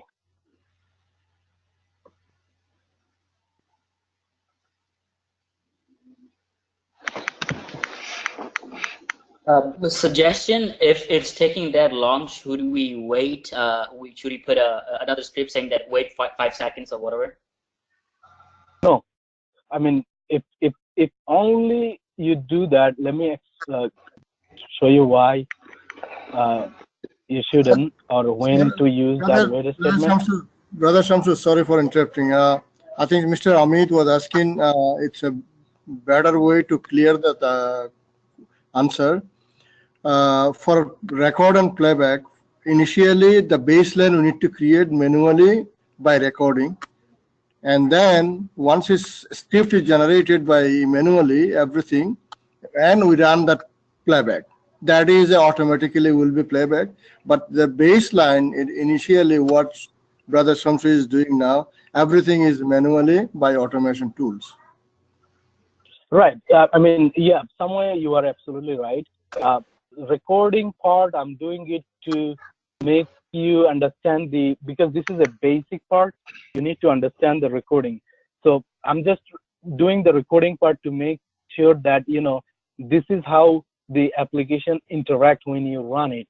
But in the future session, what we will be doing is creating a framework, and that framework you basically developing a script by coding using BB script, and you should be able to generate all this I'm doing instead of recording. We will not be using just click record and playback. This is not going to help for the job that we'll be doing. Right. It is only for once recording and playback concept come up, only that situation. But majority, we need to develop the code ourselves. Right. So another reason why I'm showing is because when you record it, it actually generates a code. But at some point, you will be writing this code by yourself, and instead of writing, because recording, it may record like, every time you click on it somewhere in the page or somewhere here, it will still record it. You don't want to record everything. That's the reason why recording is not recommended in actual real work. This is just to make you understand why we are doing this and how actually each object gets recognized by the UFT object property. All right. So if I want to not search for UFT, I can change the text here. Basically, this line is actually telling, okay, I already opened the browser. Here is my browser. I did go to Google page, and I don't have anything here, right? So I'm here. After that, I'm telling, okay, UFT, since you are on the Google page, I want you to, so when I recorded, I actually clicked on search before actually entering the text. So it got recorded. I can remove this line. So basically what I'm doing exactly, actually not removing, is going to go after this line. So just follow along. So the first thing I'm saying, okay, web edit. This is the web edit box. You can type anything you want right here. That's why it's called web edit. And the name of this field, let me highlight it. The name of this search field is called search, right? And then I'm saying, okay, dot set. I want to type something. It's like a set is mean you type something. So I'm typing UFT in this web edit field. Once I typed it, after that, what I do? Basically, when anyone doing manually, you just type here UFT. Then once it's typed, you click on search. This is what exactly happening here. I'm typing UFT, and then I click on the next one, search button. This is a web button. This here, and it actually captured the same name as the button name, Google search, and then the search web edit here. So I have a question. So sorry, I have a question. So how come it did not come in order? So first we went to the browser and we went to Google page. After we went to the Google page, on a search box, we typed in UFT. After typing the UFT, we clicked on Google search, right? Because now you change it manually, like, copying and pasting it and reordering it, right? So my question is, how come the system didn't pick it up? Like, why did it? Yeah. So if you look at the results, it actually did not pass. I don't know if you paid attention to that. It's saying the description, it mismatched. So there is an issue with recognizing the object, because when I actually, if I go to, I had this line before typing on anything on the UFT. So I clicked on it, then I searched for UFT. After that, there was nothing. So I rearranged this. When I recorded this, the entire thing I was doing, I actually clicked on here, on the search field. I actually clicked on it, so it got recorded automatically. So what I did, I actually moved that line. You can move all this line whenever you want, based on the order which it will be done when you actually manually doing. So you have to think of the manual process when you are doing it automation. So now I changed the text here, right? I changed, say, okay, instead of searching for UFT, I want to search for UFT automation, right? And then I want to click on search button, right? So I'm saving this, whatever I did, and I'm closing that result. So I have the Google, launch Google, and then navigate to, launch Explorer, navigate to Google application. Once this action is done, next action would be search for UFT automation and click for search, right? Click on search button. That's what I'm doing. So I'm closing all the browsers, everything. I don't need that either. So I don't have any browsers open. So what I will be doing, you see something called a start page here. Just click on that. If you don't see it, you can always just click on the solution and it will bring you, bring you there. Click on the Google test. And when you click on Google test, it brings the start. The first item I'm doing it, open Google application. The second action is search for automation. If I want to rearrange this, I can always, move up, top to bottom, and wherever I want to. But I'll show you in a moment that. So now I'm in test and I have this. I'm expecting everyone should have this on your window. Sorry, I'm not able to go on that page because I did exactly what you showed me. Like after Just solution, double Google click on the application. Google test. Oh, double click on Google app. Double click on Google test or got it, wherever you see the mouse icon. Yeah, and you can actually close everything. So basically, this is my test, Google test. Under test, I have Google. Open Google application. Search for UFT. So since we renamed it search for automation, I can rename it or search for, like, make it more generic. Search something, right? I can write something or just, just anything I want. I can always change it. And it will ask for, you want to reuse this action. Yes. So now it got changed here. And so now I don't have any browser open. I'm going to click on run. And once I click on run, basically the same thing comes. Leave it as default, click on run.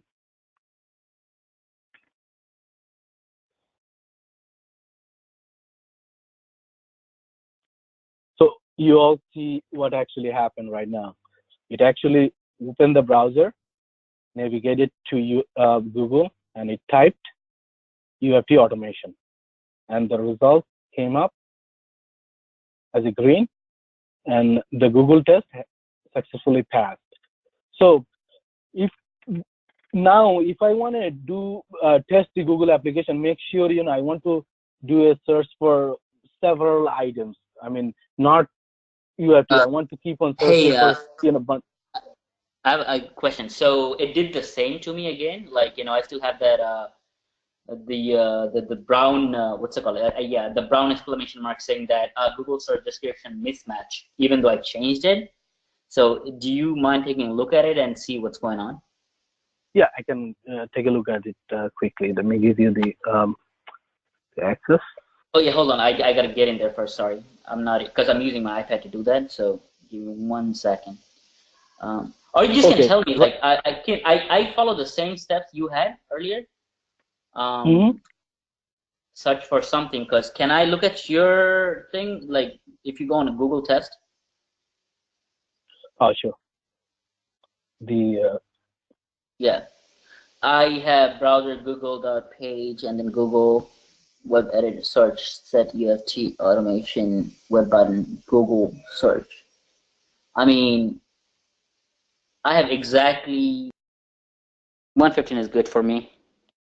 Okay, so we'll come back at 1:15, and Greg will be taking over, and he will go over the object repository in details. He will cover everything you need to know the object repository, local object repository, shared object repository, and the workflow.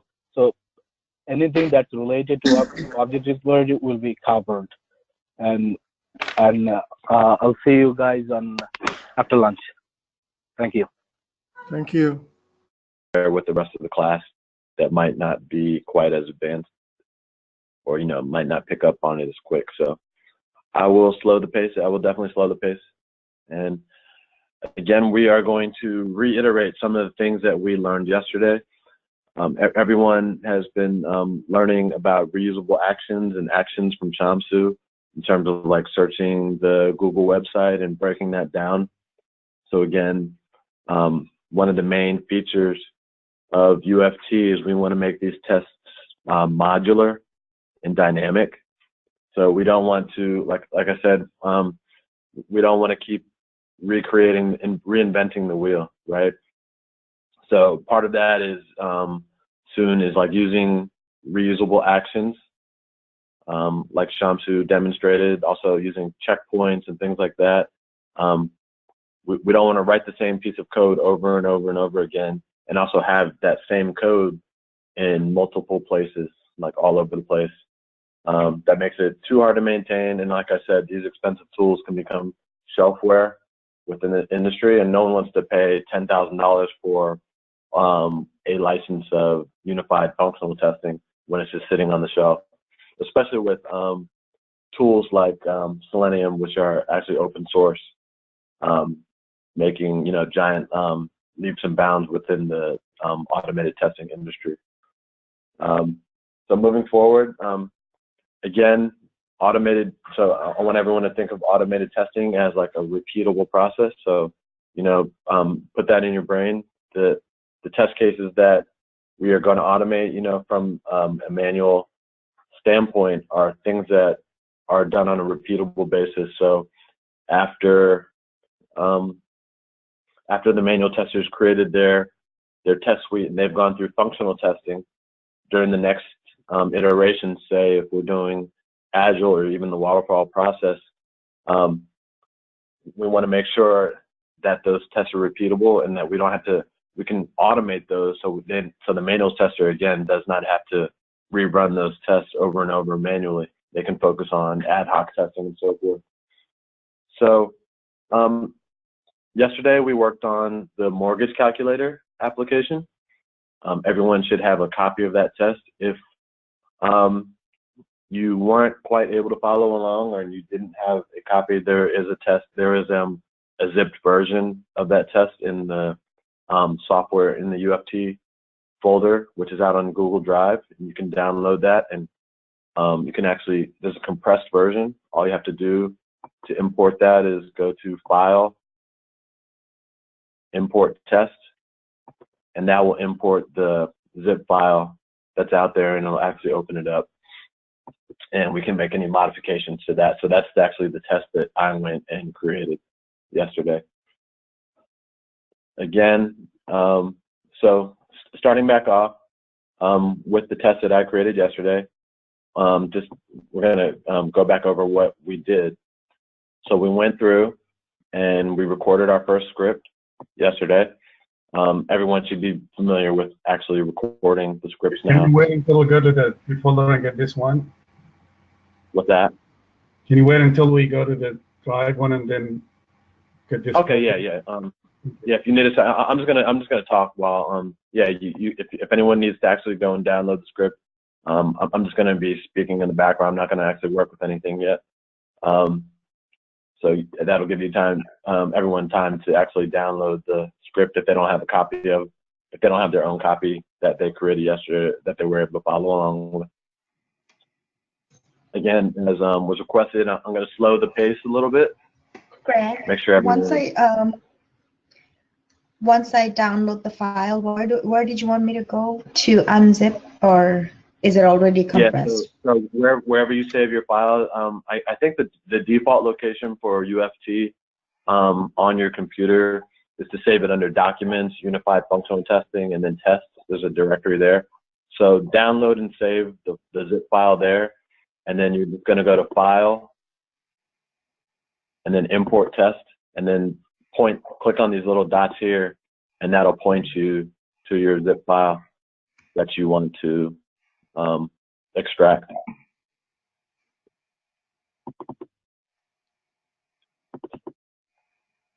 So for instance, everyone, like your most likely default location where your tests have been saved is C users, your username for your account, documents, unified functional testing. That's where your tests will be stored. So you can save it there, download the zip file, save it there, and then just click on the file and then open it, and it'll actually import the test along with the other resources. Hey Greg, where do we have this test saved on Google Drive? You said as test. Yeah, it's on the Google Drive in the UFT folder. Hey, Greg. Okay. Shamsu here. Umit and Greg. Give me 1 second. I actually showed at the beginning of the session where to locate that file. I'm just going to show it quickly one more time. Those who actually get to see the. Let me share my screen. Just okay. You're going to take over. Just for go ahead. Yeah.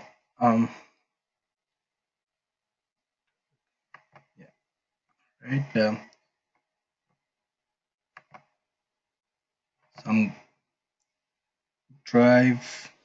If you go to your drive and click on shared with me, you should be able to see something like CV underscore student.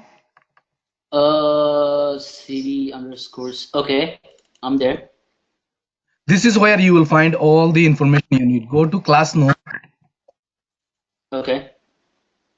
And UFT automation. And in this location, you have a UFT scripts. Okay. And then there is a test one. Just this one. I'm also putting that. I'm actually giving the location on the chat window in case you can get to there. Copy that, and it should give you the. Wait, so under zip one, like test one dot zip, right? Right. When I double, that's correct.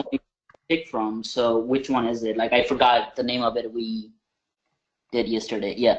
No, when you come to that place, just click on the arrow down over here. See? Okay. And click on download. It will start scanning, and yeah. Okay, let me do the whole process so you will be seeing what I'm doing. Yeah, I'm following you. It got downloaded on the lower level, and if it's once it's done, just see the show the folder. Click on show the folder, and go in folder. Okay. After the download complete, it will take you to that folder. Okay, it's under download. Okay. Okay, so basically, when you actually what Greg is showing, just navigate to that location. You can actually do that. Import it in your IDE, UFT IDE. Okay. Also, and do I have extracted, right? You don't need to extract this file. Okay, it's already, this file is zipped. Yeah, leave it. Oh yeah, you do need to. You do need to extract it. If you go to File, Import Test, and it'll extract the zip file for you there. Okay. In the IDE, right? In the yeah. So go back to UFT wherever you. So that the whatever you did, Greg, yesterday, we saved it as test one, right? Yeah, that's correct. All right, thank you. So, Greg, you can take back the control. Okay. I get access denied to document whatever was denied. I could not download it. Is it Gohar or? No, when I yeah, brother Sadiq, when I tried to download it, it gave me access tonight. Access to document 042C docs Google user content.com was denied. You don't have authorization to view the page. No, you should have the access. Let me see if I actually double check access.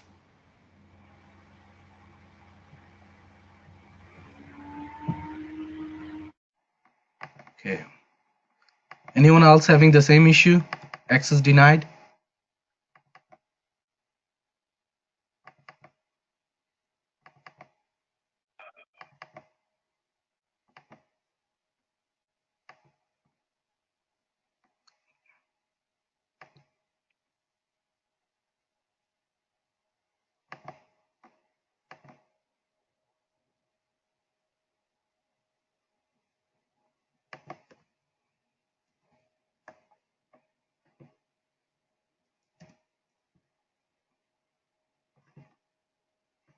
Is that access denied to download? Is that what question?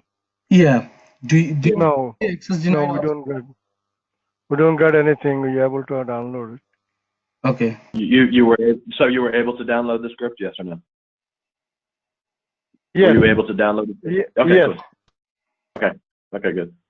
So whoever is not able to do it, maybe close your browser, log out from the Google Drive and log back in and try if that helps. Okay, I'll try that. Thanks. All right, great. It's all yours. Okay. All right, so back to the script that we were working on yesterday. So I'm just going to reiterate what we actually did. So we went through and we just recorded a simple script against the mortgage calculator here. All right. So simple script, we're just entering values. And then we went and parameterized those values using the data table, the built-in data table function. So as everyone should recall, unified functional testing can access Excel spreadsheets, and we can read those spreadsheets directly from the drive.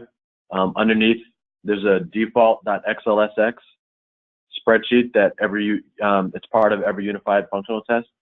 So it's actually out there. If you were to browse, if you were to look at a unified functional test through Windows Explorer, you would actually see that it looks just like a normal, like a folder. But underneath those folders, you'll see test results and the script files and so forth, and like all the resources that are used for the particular test automation script. All right. So now we go back here to the Solution Explorer, which is on your left-hand side. So the Solution Explorer is basically a map of all the resources that are for this test. So again, we have test 1, we have action 1, which is the action that it's the main driver for the script. So think of an action, and Shamsu's gone over this with you. Basically, an action is a looping statement. So if we go and look at this test, I didn't cover this yesterday. If we go and look through, click on File and Settings, this actually gives us a lot of the properties of the test. For instance, where it's located, so the properties, what add-ins we have for the test. So here we have ActiveX and Web selected here. We could also have Java or .NET or whatever our application is developed in. So that's where you'll find that information. So again, that's under File and Settings. Run. If we click on the Run, the Run option over here, here's where it tells us for that data table. Like I was saying, it's one big loop. And if you recall, when I entered the data, I entered 4 rows of different types of data. So I can run one iteration only, which would only run row 1, or I can say run on all the rows, which is by default is what is selected. So we're going to run on all the rows. So like yesterday, we only had 4 rows of data, so we wanted to run on 1 through 4, which was fine. Conversely, I can also select just run from row X to Y. So I can say run just row 2. I could put 2 to 2 or row 1 to 2. If I want to limit, say if I have thousands of test cases, I might not want to run every single one. I just might want to run a limited regression. I can do it using that method there. When errors pop up, we're going to have a pop-up error message pop up. This will help us debugging the script. And then we can also, there's other options to actually stop the run, proceed to the next iteration. proceed to the next step, proceed to the next test iteration, and so forth. Resources, we'll get into this later. Again, these test automation scripts are based on VB scripting. So we're going to delve deeper into, coding, if statements, for loops, especially when we get into creating the frameworks over the next few weeks. Learning how to write for loops is very important. So I implore everyone to go out and look at, I think Shamsu provided some resources for VB scripting. So you can go out and look and see what these coding conventions are. So you want to look up if then else, if then else if else statements. You want to look up for loops or for next loops, while when loops, do while loops. We'll probably, most of the time we're going to be using for loops, maybe delve a little bit into while statements, and then if statements, and also select statements, which are kind of like if statements. They're a little bit cleaner to use. So select statements, especially you don't want to, a good coding practice is you don't want to embed a whole bunch of if statements within each other. If this happens, then do this, then do that, then do that. We don't want to embed statements. It's bad coding practice to embed a lot of if statements within inside of each other. So we'll get into some of that. Brother Greg, is the VB script resources, it's in the Google Drive, as you said that Brother Shamsu was provided? I think, Shamsu, did you provide a link for that, or I can't remember if it was a link. Oh, is it a link? Yeah, it might be a link. In the beginning of the session, I actually mentioned there is a document called important links. So in there you will find something called VB script, and there is a location. To explore more on VB scripting, we'll be covering a lot of coding in this session, but to get yourself, do like extra study, you can go to, I shared the link. It's a W3 schools. You can actually get to know, familiar with the VB scripting, and explore yourself a little bit more if you have time. But we'll be covering throughout the session a lot of VB scripting. So okay, thank you. To take a look at it. Yeah, we'll get it. All right. So back to the test resources. So we have the resources. Again, we can associate what are called function libraries to our script. This is just like VB script files that we can use. And for instance, at our job, we have what's known as a common library. So we have library functions that we've compiled and written over the years that do a lot of that perform a lot of functionality that we like I said, we don't want to reinvent the wheel, right? So we might have functions that check that a file exists, or to copy files from one location to another, to delete files, to open browsers, to stop processes, so forth, and things like that. So that's where we would associate those libraries here, and it can actually make the code a lot cleaner to do that. And so function libraries can be very similar to actions depending on the way you use them. So it's just a way of keeping the code clean. And so we're environment. So we have what are called environment variables that are built into UFT. This gives us information about the test. So there's built-in environment variables, and then we can also create our own user-defined ones. So for instance, within the script, we can say, use the environment to show us what our operating system is. These are the various built-in ones, the operating system version, the product directory, the product name, and so forth, the result directory. We can print all this stuff out to our screen, or we can use this information to save files, screenshots, and so forth. So I'll actually, maybe I'll add in a little code snippet in this current script that we're using to show how the environment variables are used. Web, that's just for websites that are enabled using like single sign-on and things like that. We don't really need to use that. Recovery scenarios, we'll get into that maybe a little later. We at our job, we typically don't use recovery scenarios too often. But basically a recovery scenario is, say, like if your browser crashes, or say a certain pop-up dialog pops up during your test run that's unexpected, you can add recovery scenarios, and this will help your test to stay on track. So for instance, say if like a pop-up dialog warning comes up, we can look for that warning dialog, and the application UFT will handle that warning dialog and continue on with the test. Log tracking, this is to just add logs about what's happening in the background. We don't typically use this either. Local system monitoring. Say you have an application, it could be web-based, or it could be, say, like even like a client-server application on your computer, and you want to monitor what, like say, like how much processor is being used, how much memory is being used.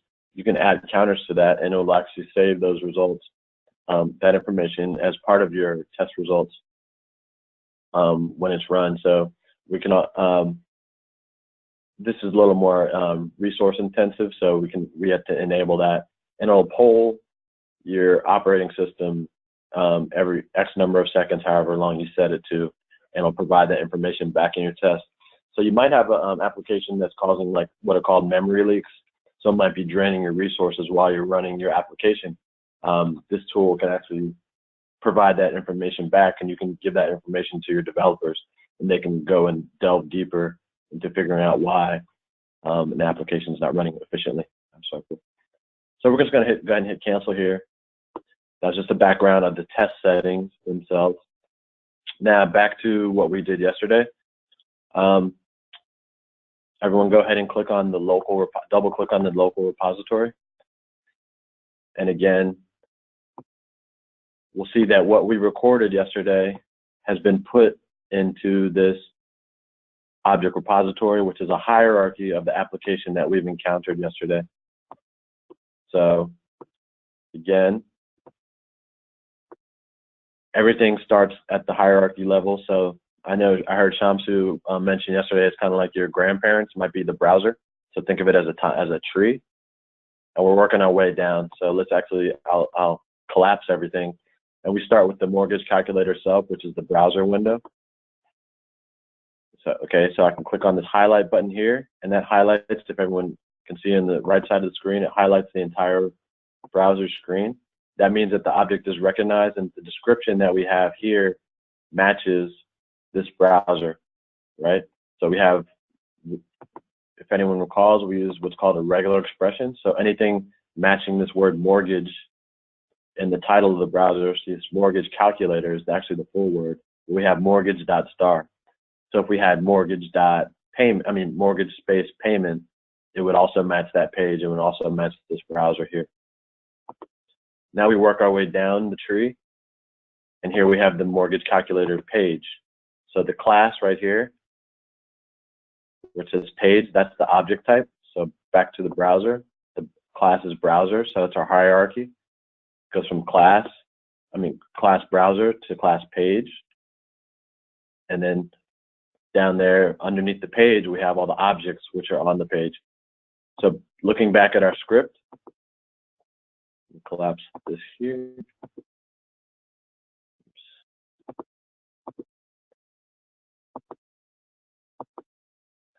All right, so looking back at our script, we have our with statements.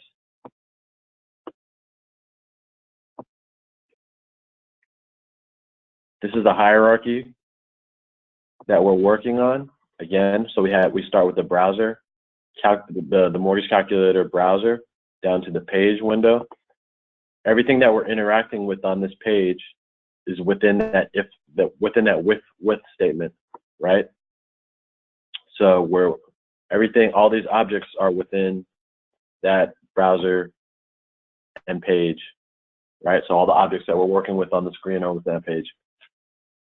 Again, we added an if statement to the script here the first statement, we're going to make sure that that home value exists on the page before we even start the test. So we want to make sure that this exists statement, that this object, this home value field, so we're making sure that that home value field appears on, which is this one here in the browser, appears on the screen before we proceed with the test, right? So we want to make, we're giving it up to 60 seconds for it to appear.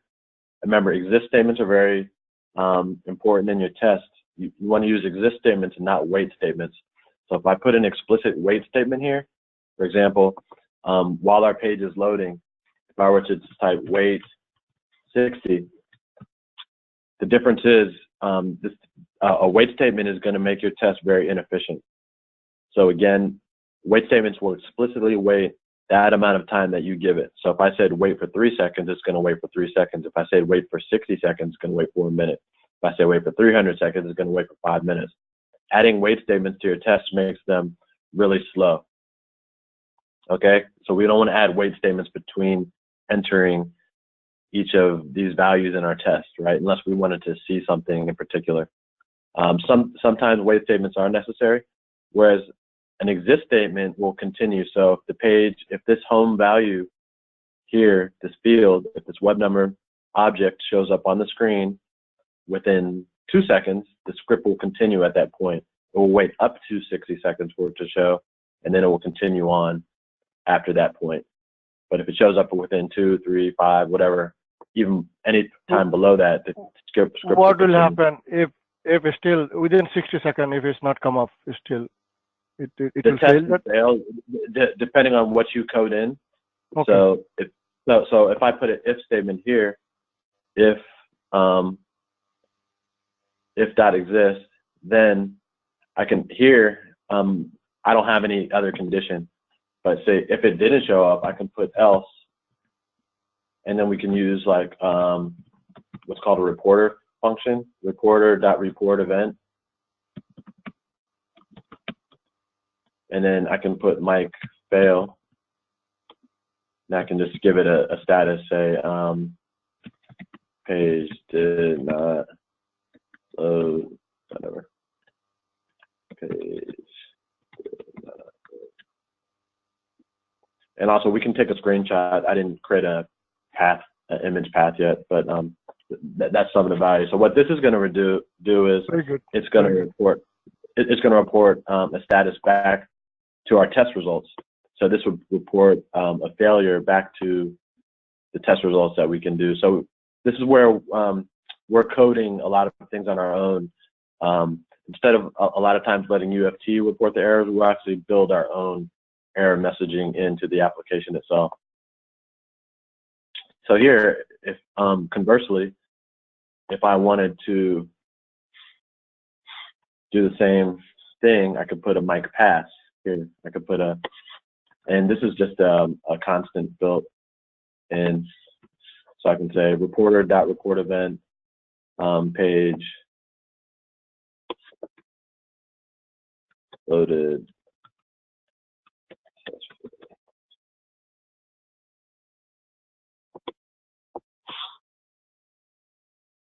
And you can put exact details and things in these error messages and so forth. You can put whatever information you think you deem is necessary for that test script there. Okay, so that's just an example there. Let me see. So okay, let me go over a print statement as well. So print statements, if you guys look at the bottom of the screen where you have the data, you also see another tab at the very bottom of your UFT screen says output.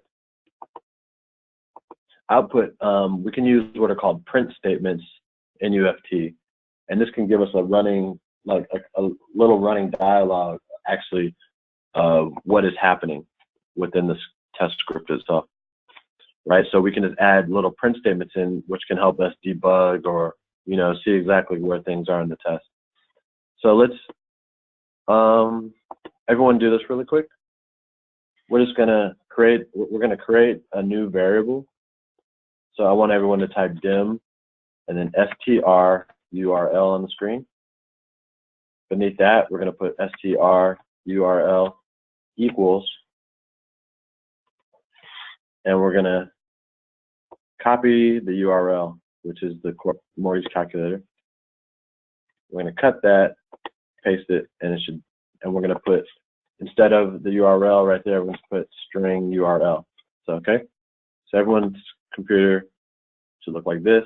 Then we're going to create a new variable called string URL, and we're going to give it the value of our mortgage calculator.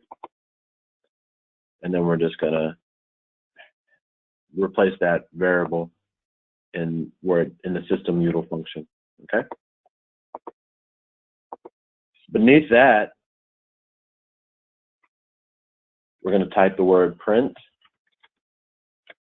and then we're just going to type opening URL colon. We put an ampersand. Ampersand is a concatenation function, and we're just going to put URL. Okay. So everyone's screen should look like that. I'll give everyone a minute to go ahead and get that done.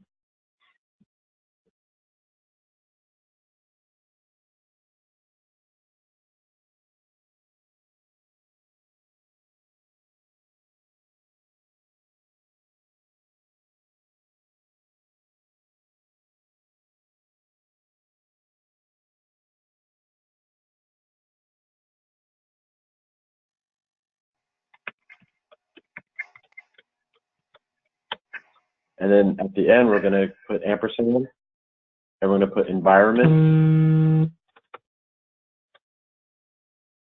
and we're going to put OS.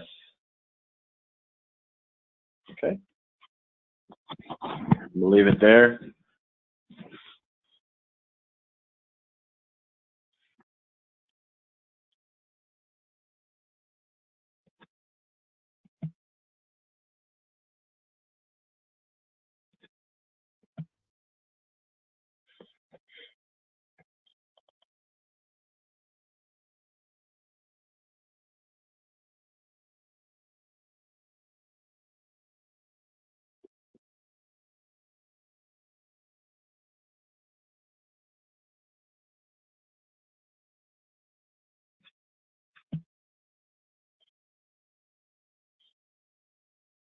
All right.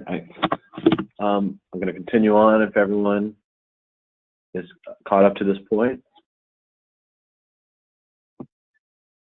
All right, let's go ahead and put a breakpoint. Actually, let me take this wait statement out. If anyone typed in the wait statement, just remove that. We don't need that in the script. I'm going to put a breakpoint, which is again clicking the left hand margin next to the number lines. We're going to click in the margin. We're going to put a breakpoint there.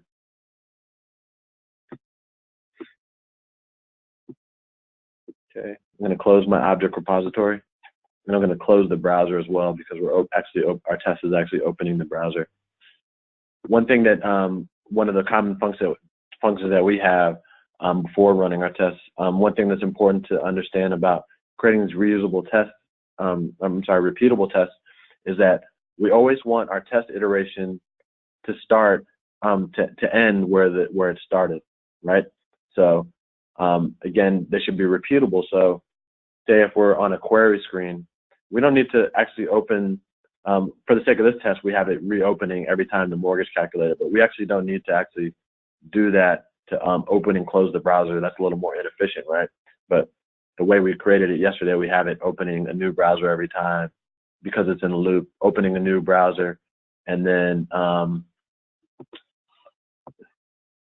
we have it opening a new browser every time. And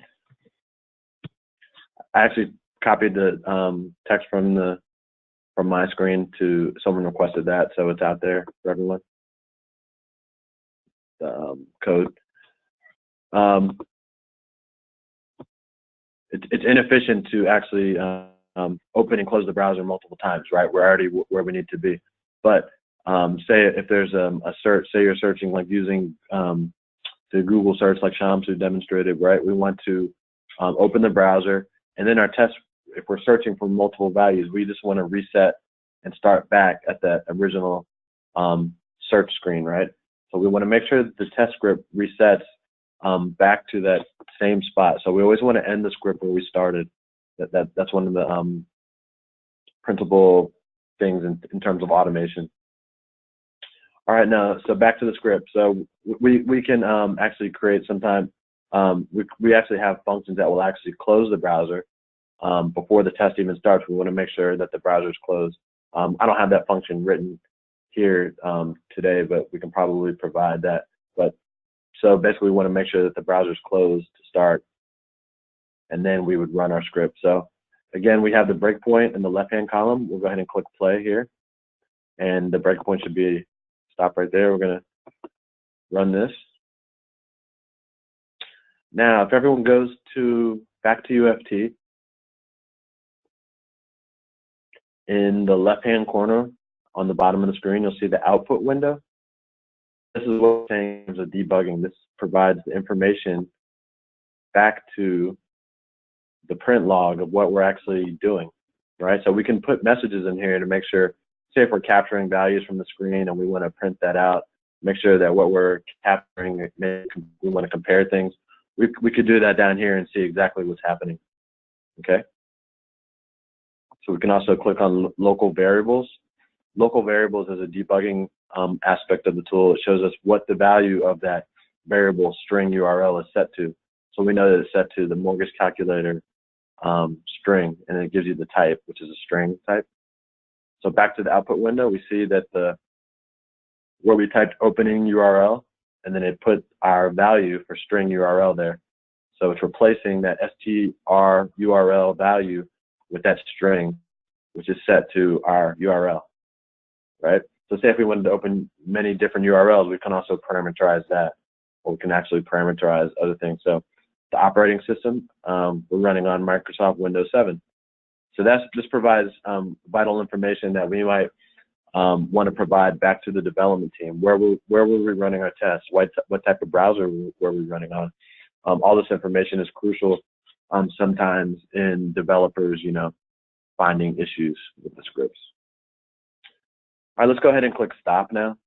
We don't need to run. I think everyone saw the script run yesterday. We don't need to run that.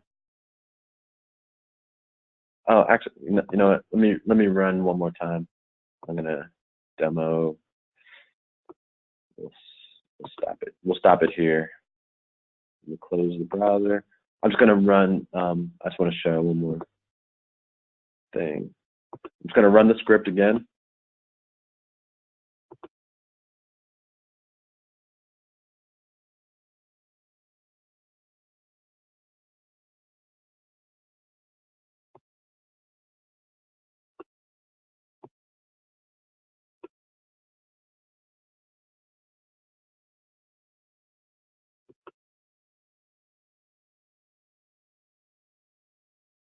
It's not recognizing. Hold on.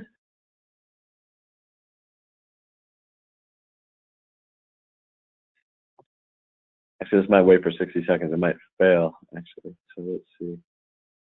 Wait a minute. Looks like something might have changed for the home value.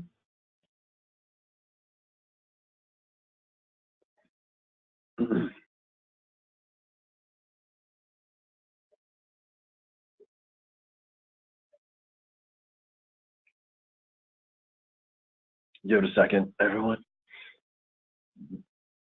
Okay, see. Okay, it waited for that second.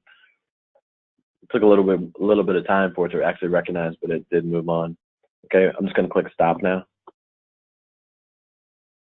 Now let's go and look at the test results here.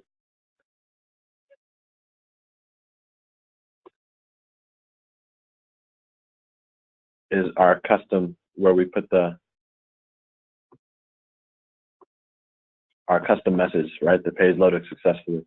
So that's our test step that I added in. We reported that the page loaded successfully. So we can put those type of messages in the test script, in the test results as well. Okay. Let's close those test results. All right. Let's go back to the object repository now. As you see, everything is stored within this test, right? So again, we want things to be reusable, correct? So one aspect that everyone should use when creating these tests is, if I were to go and create another test for mortgage calculator, and I'm recording a new script, I've already created these. I've already gone through this script, and I've renamed everything the way that I want it. I've already interacted with these objects and so forth, right? But the thing is, the caveat is that this object repository is local to this test, which means it's only attached to this one test, right? What we want to use are called shared object repositories, all right? So everyone take note of that, shared object repositories. What we're going to do is we're going to click on File, and we're going to click Export and Replace Local Objects, okay? So I'm going to go ahead and click Export and Replace Local Objects. Now, this is going to create what's called a shared object repository. So we can go ahead and give it a name. The file extension is TSR, okay? So we're going to go ahead and just call it mortgage calc, okay? And click create. And it's saving it under our unified functional testing folder. So we're just going to click create there. What do we notice now? Our object repository is now gone. So here when we see local objects, our local, nothing is here anymore. We don't have any of our objects within this local object repository anymore. Okay, everything's gone. So now if we click this drop down here, we see mortgagecalc.tsr. We now have what's called a shared object repository. One caveat here is that you see that we can no longer edit this object repository through this object repository application, part of the application, right? So this is read-only now. This becomes read-only. The reason for this is, say I'm creating part of the mortgage calculator application. Say this is a much bigger application than just like a one-page app. Say, you know, it's multiple pages or it's a huge application. I might be working on one part. Shamsu might be working on one part. Mizner might be working on one part. But we don't want to recreate the wheel every time, correct? That's to say it's being very inefficient. We want to save time. You know, automation is about ROI, so return on investment. You know, how much time are you spending on your automation, and what's the return that you're getting for automating these tests? So, and the industry is all about saving time. So, ROI, everyone should remember ROI, return on investment. You know, it's about saving money. Many companies are big on ROI. So when you see presentations on test automation or you hear questions on it, return on investment, you know, someone might ask you, you know, what type of return on investment do you expect us to get with the test automation? All right, so back here, we can go ahead and close this object repository now. Now, if we go back and we look at the system, at the Solution Explorer, we'll see that there's now pointed to our mortgagecalc.tsr, correct? So now we have the local, which has nothing in it, and we also have our test pointed to the mortgagecalc.tsr, correct? Let's go ahead and click the Save button at the top. That'll go ahead and save our test, right? Now our test uses a shared object repository. So if we go back to the Solution Explorer and we double click on the mortgagecalc.tsr, we'll see that it opens a different tool altogether. This is actually a different tool. It looks the same as our object repository, but it's a little bit different. This is called the Object Repository Manager. All right, this is a very important tool.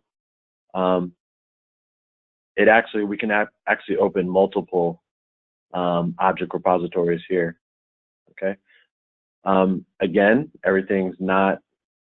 It's read only, correct? Right now, as you can see, everything's grayed out. But if I were to click on the mortgage calculator here, the page object, and just click highlight, it still functions the same. I can click on all these links and so forth. Everything still functions the same as the object repository, but slight difference. Okay, everything's read only. Now, if we want to make changes to this, we're gonna go ahead and click this pencil, enable editing. right? That gives us now the ability to go ahead and make changes to the object repository. So we can go ahead and click, make that false, just make a quick change. And any changes that you want to save to the object repository, now you have to save it explicitly. Okay, so this is the object repository manager. Okay, so this is where you will be modifying your object repositories from this point going forward. All right, so let's go ahead and close this object repository. Let's close the object repository manager. Now, okay, let's go ahead and we can clear out the print log. There's a little button there, we'll clear that out. Let's go and do File, New, Test. We're going to do a new test. We're going to do a GUI test. And we'll just call it Mortgage 2. Let's call it Mortgage 2. And click Create. We're going to have empty test. Everyone should have empty test.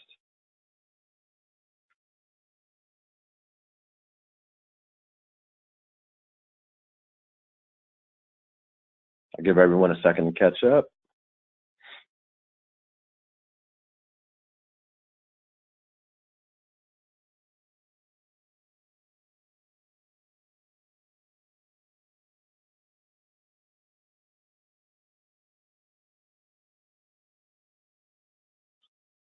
All right, let's go ahead and add a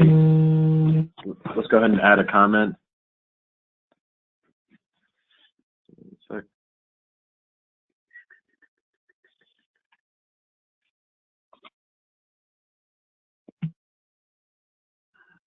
Let's go ahead and add a comment here. We'll go ahead and put our name. Put the name of the test script.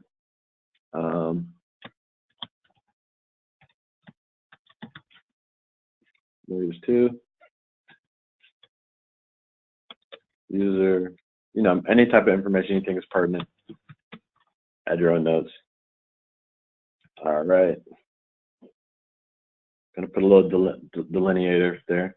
Again, we're gonna type option explicit. Okay. Give it a couple of lines. Go ahead and click save. Save that. Now, hope everyone's caught up. If you're not, give a shout. All right. In the UFT menu. Okay. So again, let's go back. I'm working on this application. I've already created this object repository, this shared repository now, right? I've worked on this application. I've gone and renamed everything the way that I want to match, to make it more readable, to match what's on the screen. Now I have this object repository out there. Do I want someone, say a new tester, a new automation tester coming in and having to redo everything that I've worked on for maybe many months or even years? It could have existed for years. It's very inefficient, right? If someone new comes into a job and they want to reinvent the wheel, it makes the testing process, the automation process, very inefficient, right? So what we want to do is we want to actually reuse that object repository that we've created. So let everyone click on resources. And we want to click associate repositories. So again, that's resources, associate repositories. Click on that.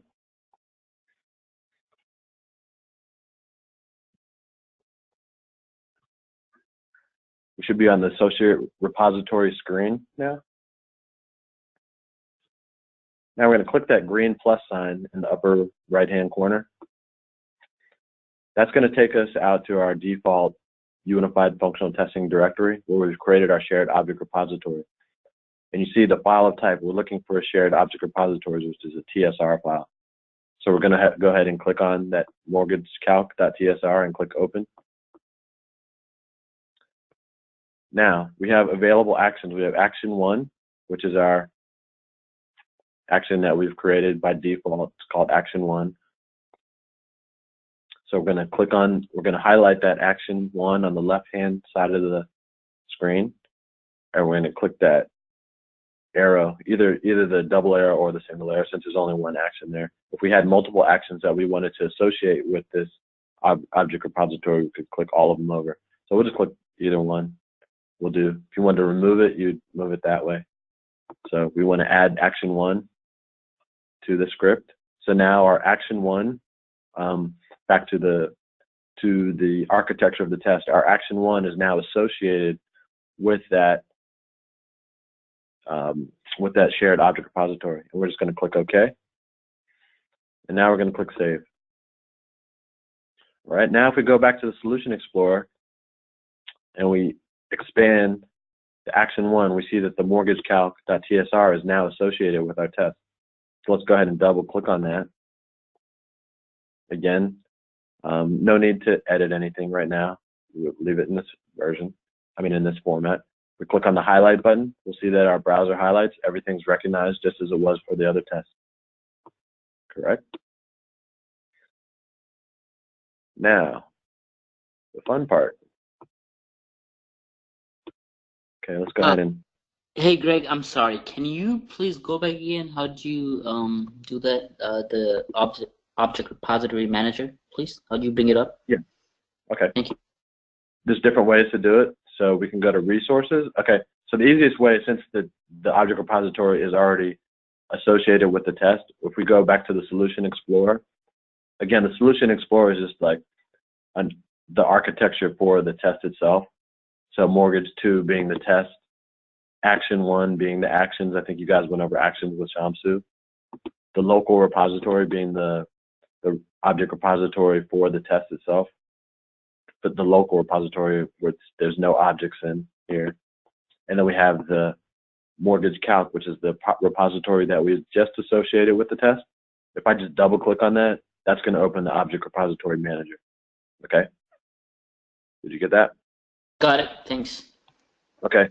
Conversely, you can also go to resources, object repository manager. And then from there, we can actually open it. We can go and open the repository that we want as well. So we can actually open in the object repository manager, you can actually open up multiple object repositories. And there's other things you can do with those repositories, like merging them together. So for instance, if you, we can maybe cover that during the next class.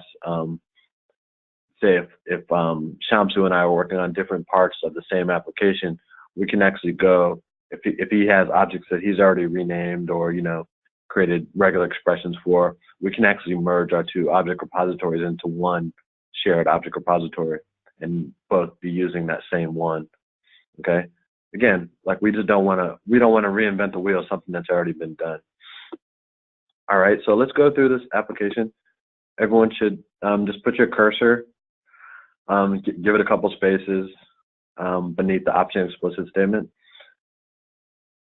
Again, we have our object repository manager open. Go ahead and expand, click that plus sign next to the page so we see all the objects that are on the screen. Okay, I'm gonna click the edit button. You guys don't have to click the edit button. It'll just make it easier to see on the screen so everything's not grayed out. But everyone can see all the objects here that are on the screen that are contained within our mortgage calculator application.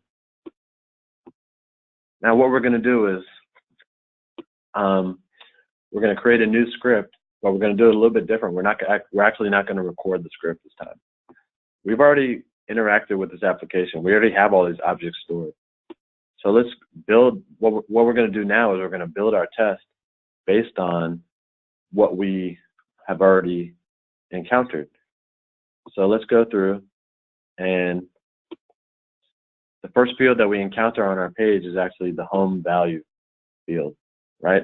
So if we go down and look at our object repository manager, everyone click on the home value. Click on the home value web number object, right? If I take that and I click on it, left mouse click, I can drag and drop that now over to my script. Bam, it puts it in there, correct? So we actually have, it actually puts the code and the default function for that code, what we want to do. So we want to actually, let's put a value in there. So we're not data driving this right now. So let's go ahead and put 500,000 in there. So everyone should just drag and drop from the object repository manager to the script itself. And you're going to see there that that value is now entered there. Now, the next part of our screen that we see is actually the radio button, right?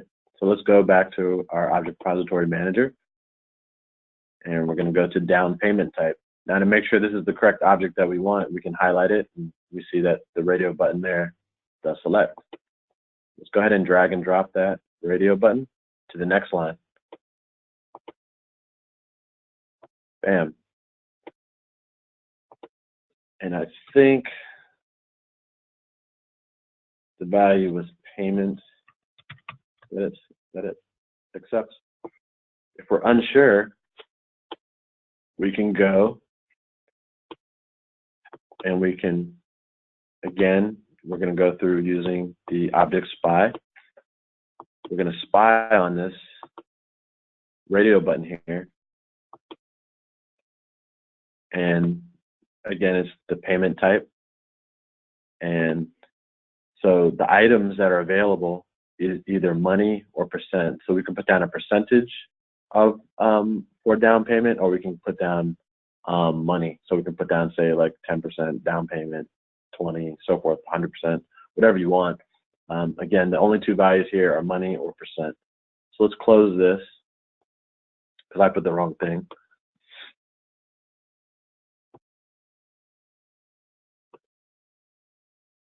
So here we're going to put down money. Let's just say we'll make it easy. We'll just put money. Everyone's script should look like this now.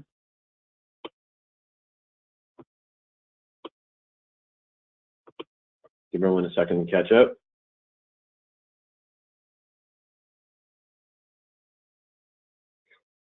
Let's go ahead and click enter.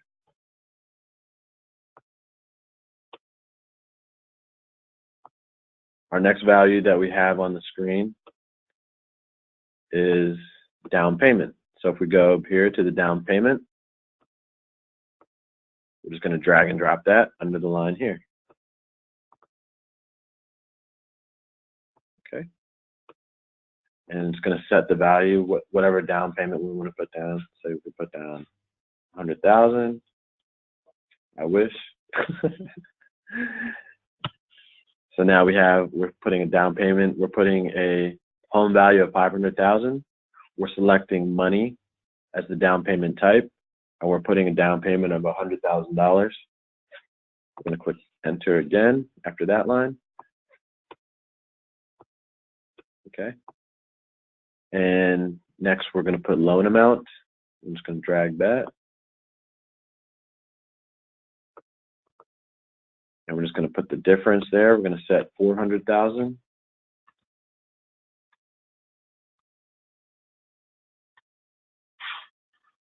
Go ahead and save your script.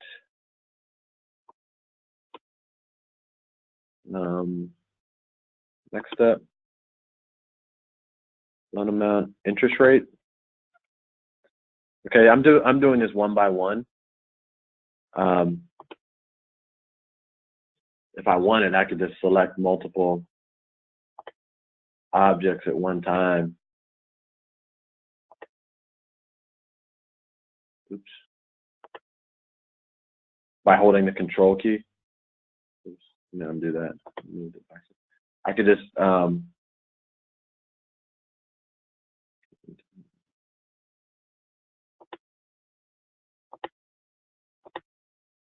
I can hold the control key and select multiple values at the same time and just drag all of them over.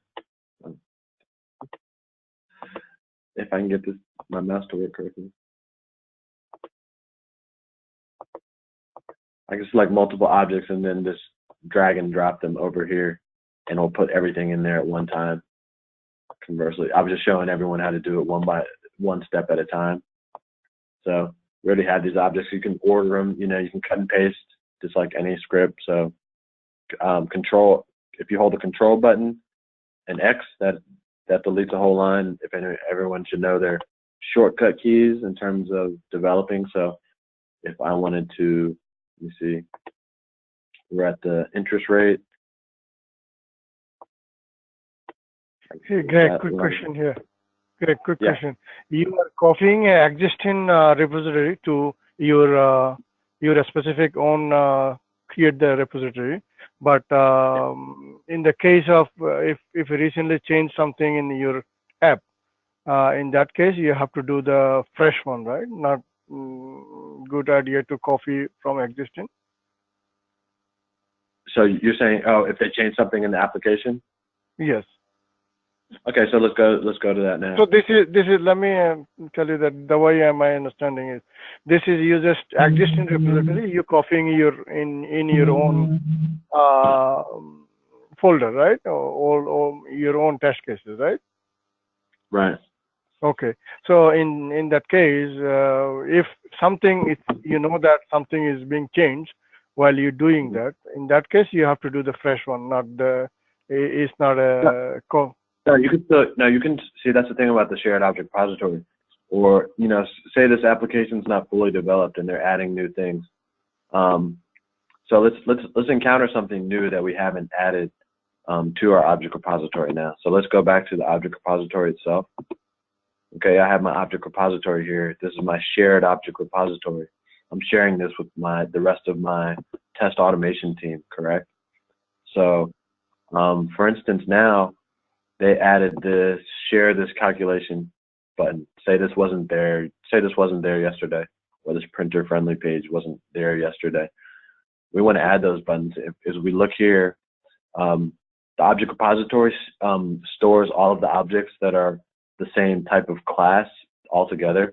So we'll see links and things are stored together, buttons and things like that are stored together, web elements are stored together, web lists are stored together. So if we have multiple web lists, they'd all be here. All the web number objects are here. You'll see web edit boxes, typically like these web number objects that we see on the screen. There's also what are called web edits, which is the main edit boxes, when you're typing in, just say like a username, password, and things like that. Those are known as web edits. So they're all here together in the object repository. So now on this page, they've entered this printer. Oops, I didn't mean to click it. Let's go back.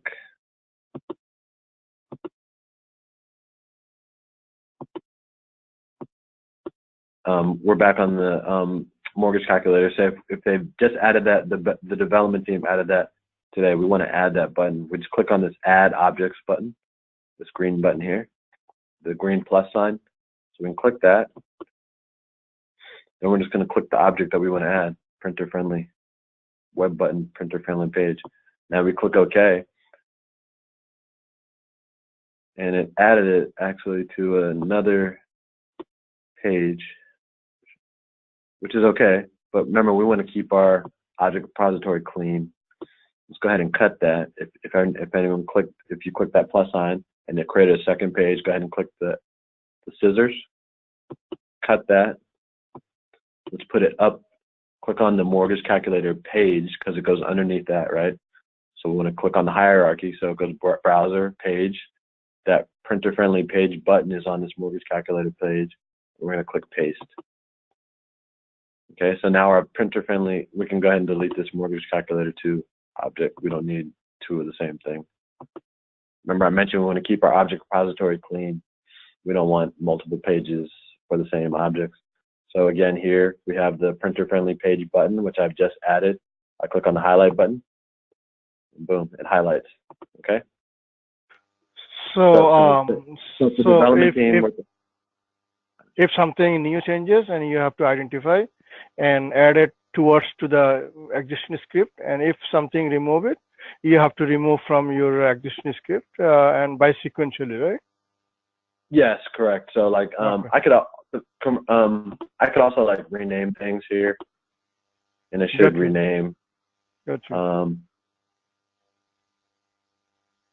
The script will actually rename the objects if I rename it here. Sometimes it does. Sometimes I know the object repository, the local one, will rename it.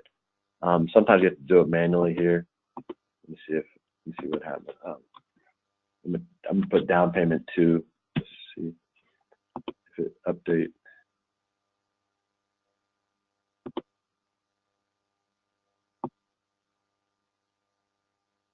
Yeah, see, it didn't rename it, so I would have to rename this down payment 2 to match what's in my repository. Where is renamed? Can you point out your mouse? Okay, I see that you did that in the GUI level, but in the script level? Yeah, in the script level, it didn't rename it. Oh, okay. Okay, gotcha. If I'm using a local one, it will rename it. But the object repository manager, you want to make sure that this name here in the object repository manager matches what's in your script. Okay. Oh, so a better way to, before you move from local to the global, to change there in the local. Yeah, exactly. Yeah, if you need to make changes to your script, it might be easier in that way. Okay. Thank you. Another way. Okay, you're welcome. So let's say they also add this share this calculation, but another way. I'm going to go ahead and click save here on the script. Again, the SPY is also included in the object repository manager, so we can go ahead and click SPY. Again, we're going to click the finger pointer button, click on the SPY, click on share this application. Okay. Now we see that we're going to make sure that this is the correct one, so we can click highlight. This is the object that we want to add to our object repository. We see. Hey Greg, I'm sorry. Can you please do that again, please? Yeah. Sure. I'm back in the object repository manager. Okay. Okay. Everyone familiar with the SPY, the little icon with the hat and the glasses. So if you mouse over any of these buttons, it actually gives you a little definition of what they are. So again, that's the object SPY. So we're going to click on that. That's going to open up the object SPY. We can go ahead and click the finger pointer. This allows us to click on anything in the application. So again, when we're spying, this shows us what our application is comprised of. So again, this is a web page. We have web elements. These are the web numbers. See, if I'm looking over in the SPY, you'll see the different things that are comprising the page and the hierarchy as well. So we see the browser. This is the web button underneath the page and so forth. The printer-friendly page. So again, we don't have this share this calculation button yet, right? So we just added the printer-friendly button by clicking that plus sign, the green plus sign within the object repository manager.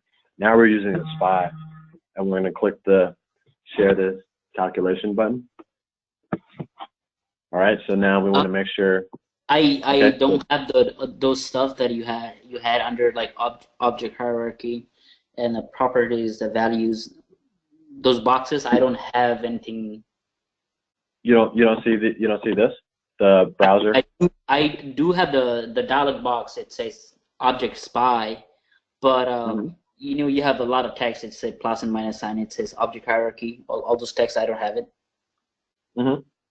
Oh, you got to you click the finger. You had to click the finger, the pointer finger. Yes, I did. Nothing is. Okay, now go over to your browser window.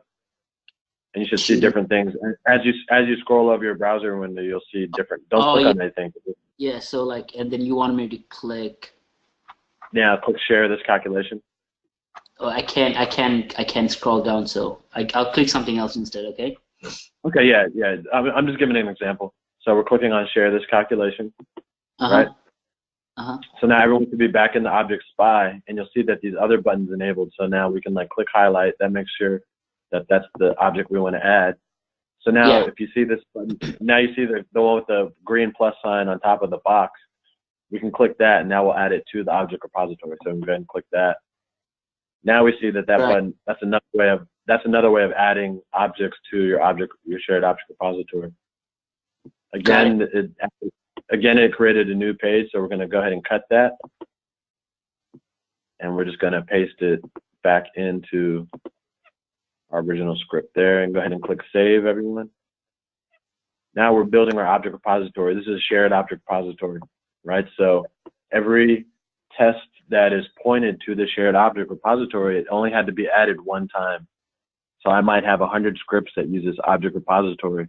We've already, now that new object has been added yesterday during last night's build by the developers, right? So we have to go back and add to our local repository. We don't have to go back and add that button to 100 scripts. We've just added it in one location to the shared object repository, and now that object now is available to all the scripts. I have a question. Why are you cutting this? Oh, because it created a separate page. I don't want everything. Let's go back to the object repository manager. I just closed it. I cut it because you see, like when I click the add button, it actually added a second browser object, which I don't need. Right? I want to keep my object repository clean. Like I don't want two browsers that basically describe the same exact object. So like see this browser too it's kind of like a little, I don't know, maybe not caveat, but maybe one of the imperfections of UFT. Sometimes it'll just add too many pages, too many objects. So we don't actually need that. So I can delete it, the mortgage 2 calculator object. But now I have all my buttons. So edit mode always create another second copy of that? Not always. It depends. Like that's what I'm saying. Okay. Sometimes it's a little quirky. Sometimes it will. Sometimes it won't. Okay. Excuse me. But you can always go back and clean up your object repository, right? So when I'm creating my script, a lot of times you'll see people's scripts and they'll have like 5 pages all up underneath one browser. So it might say mortgage calculator, and then you might have mortgage calculator _1, mortgage calculator _2, but there'll be a certain, like only a few objects under each one. You can consolidate everything under like mortgage calculator page. What is the difference here? Calculator is a white box and the down payment is a blue box. What is the difference? Mortgage calculator, remember these are the objects that are represented. So mortgage calculator, the class is browser. This is the hierarchy again.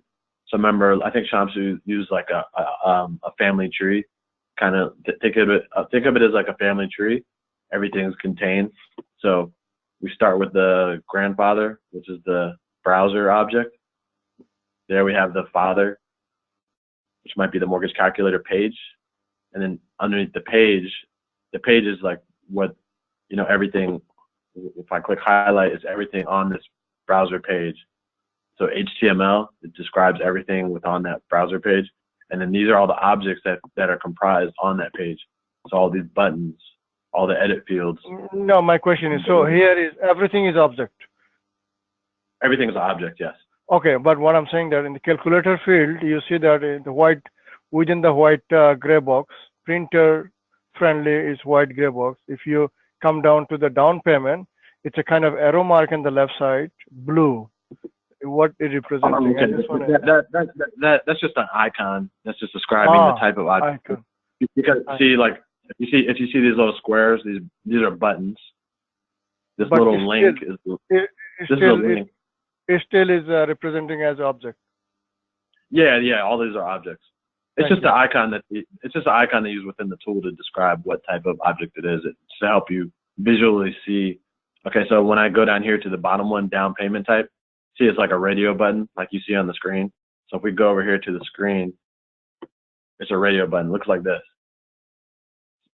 Can you see the circle with the black dot in it? I'm on my browser again. On the down payment, where I'm selecting between money or percentage, right? So if I go back to the object repository manager, I see here that the down payment is a radio button. So it just groups everything together with the same object type. So you have your links grouped together, your buttons, web elements, your drop-down list, which is start month, and then you have like all your edit fields, which are your web number fields, and then your radio button there. All right. So again, back to the test script. So basically, we've taken that test script here, and we built it using the object repository manager. Okay, so one thing everyone notices about this script, you know, it's in a hard, if we wanted to go through and edit all this, say these fields or the order, it can become a little tedious, right? So we want to go ahead and apply it to with statement. Sorry, I also have a question. So on this script, you have loan amount twice. Remember I was just demoing, dragging and dropping all the fields at one time. Got it. Yeah, so I was just showing how you can drag and drop all the fields at one time instead of doing them one by one. I was showing you guys how to build the script if you wanted to put them in a specific order. Conversely, you can drag all the fields in there that you want and, you know, just cut and paste and put them in whatever order you want. Yes. Yeah, so that's why that's like that. Okay. Again, now we can click on edit, and then we can do format, and then we can do apply with to script. And that's going to put our script in a more readable format. So much cleaner. Okay, so everyone's script should look like that. One quick question here. In the drop down, let's say year, to select the year from the drop down, I didn't see any line here, any code here in drop down to select any years. Right. So okay. So let's go back to the object repository manager.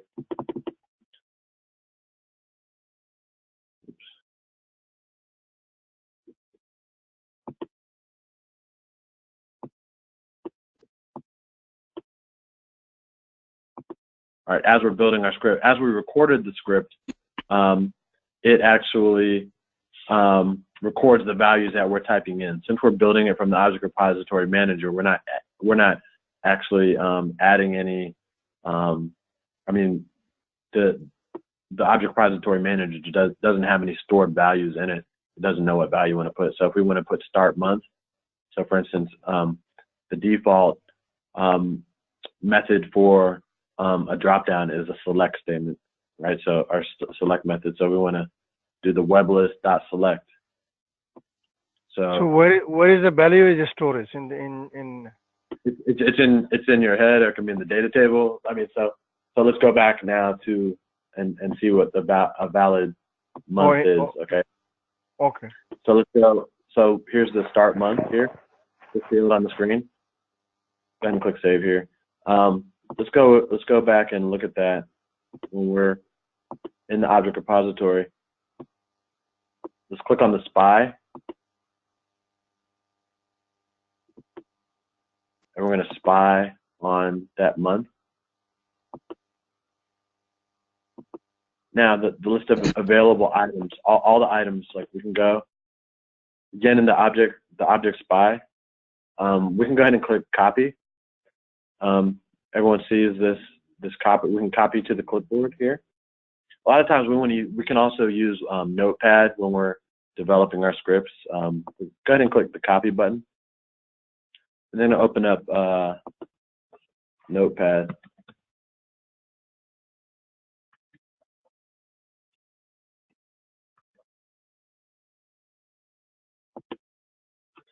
Let me share that.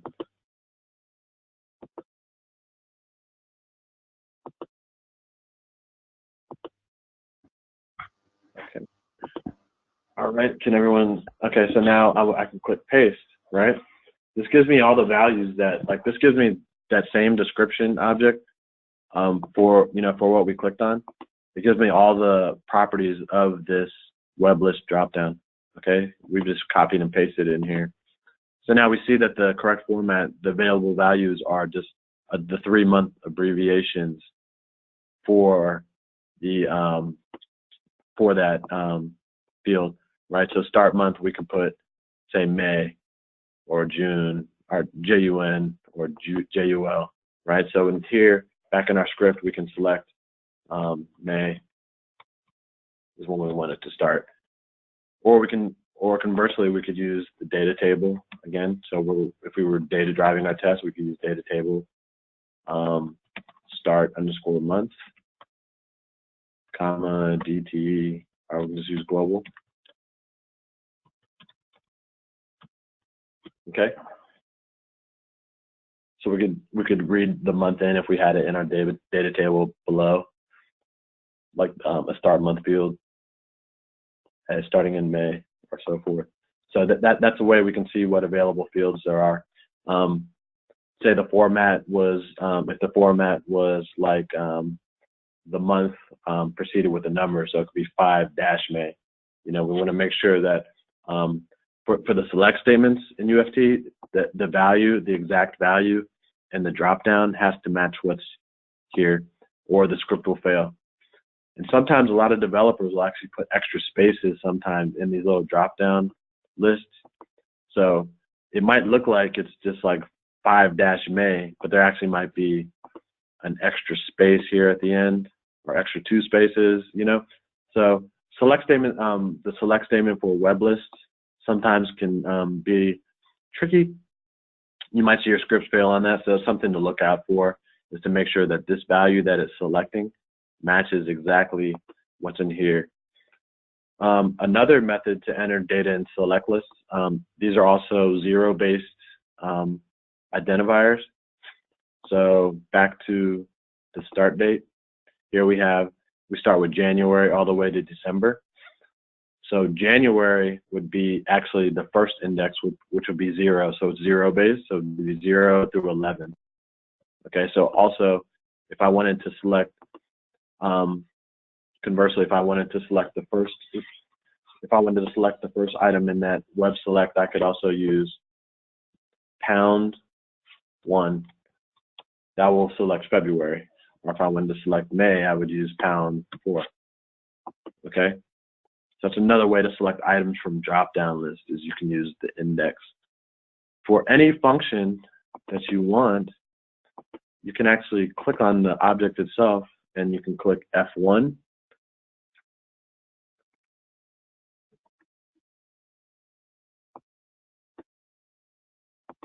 And that will bring up, should bring up help.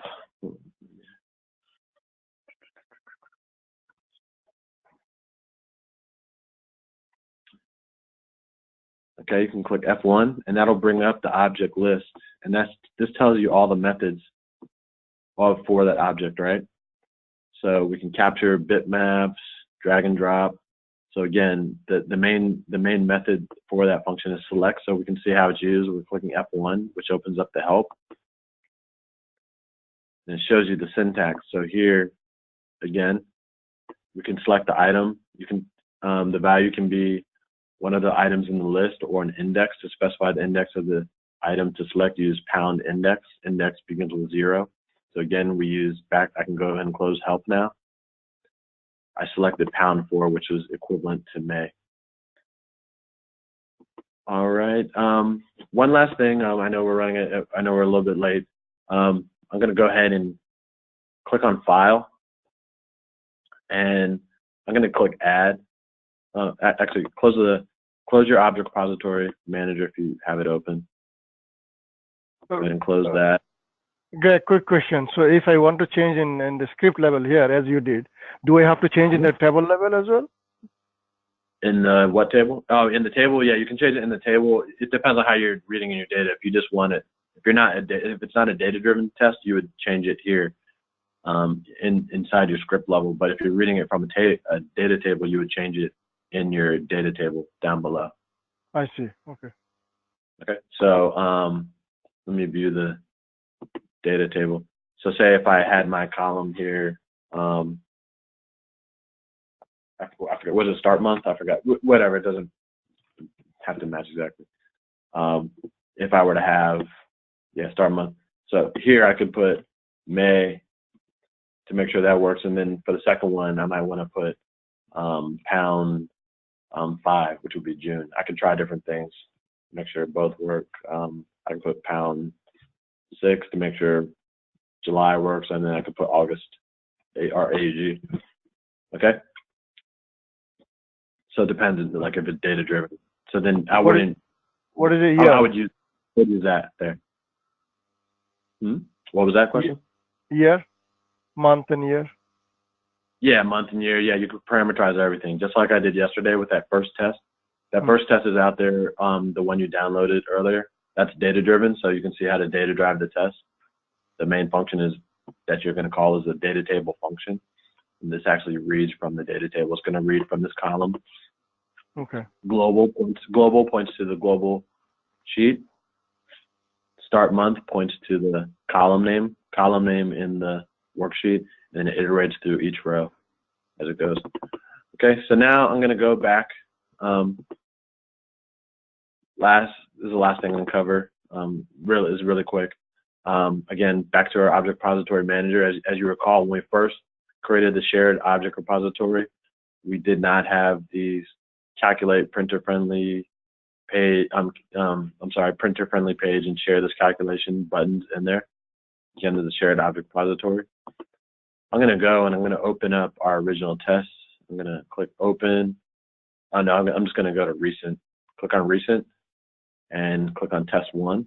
It's actually going to close your current test and just open up the other one that we've already created.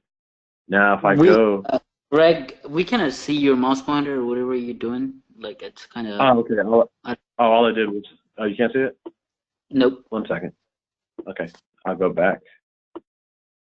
All I did was go to File, and then go to Recent, which is about in the middle of the menu, and I just clicked on Test 1, which is the test that I had created yesterday, and that everyone downloaded if they weren't able to follow along.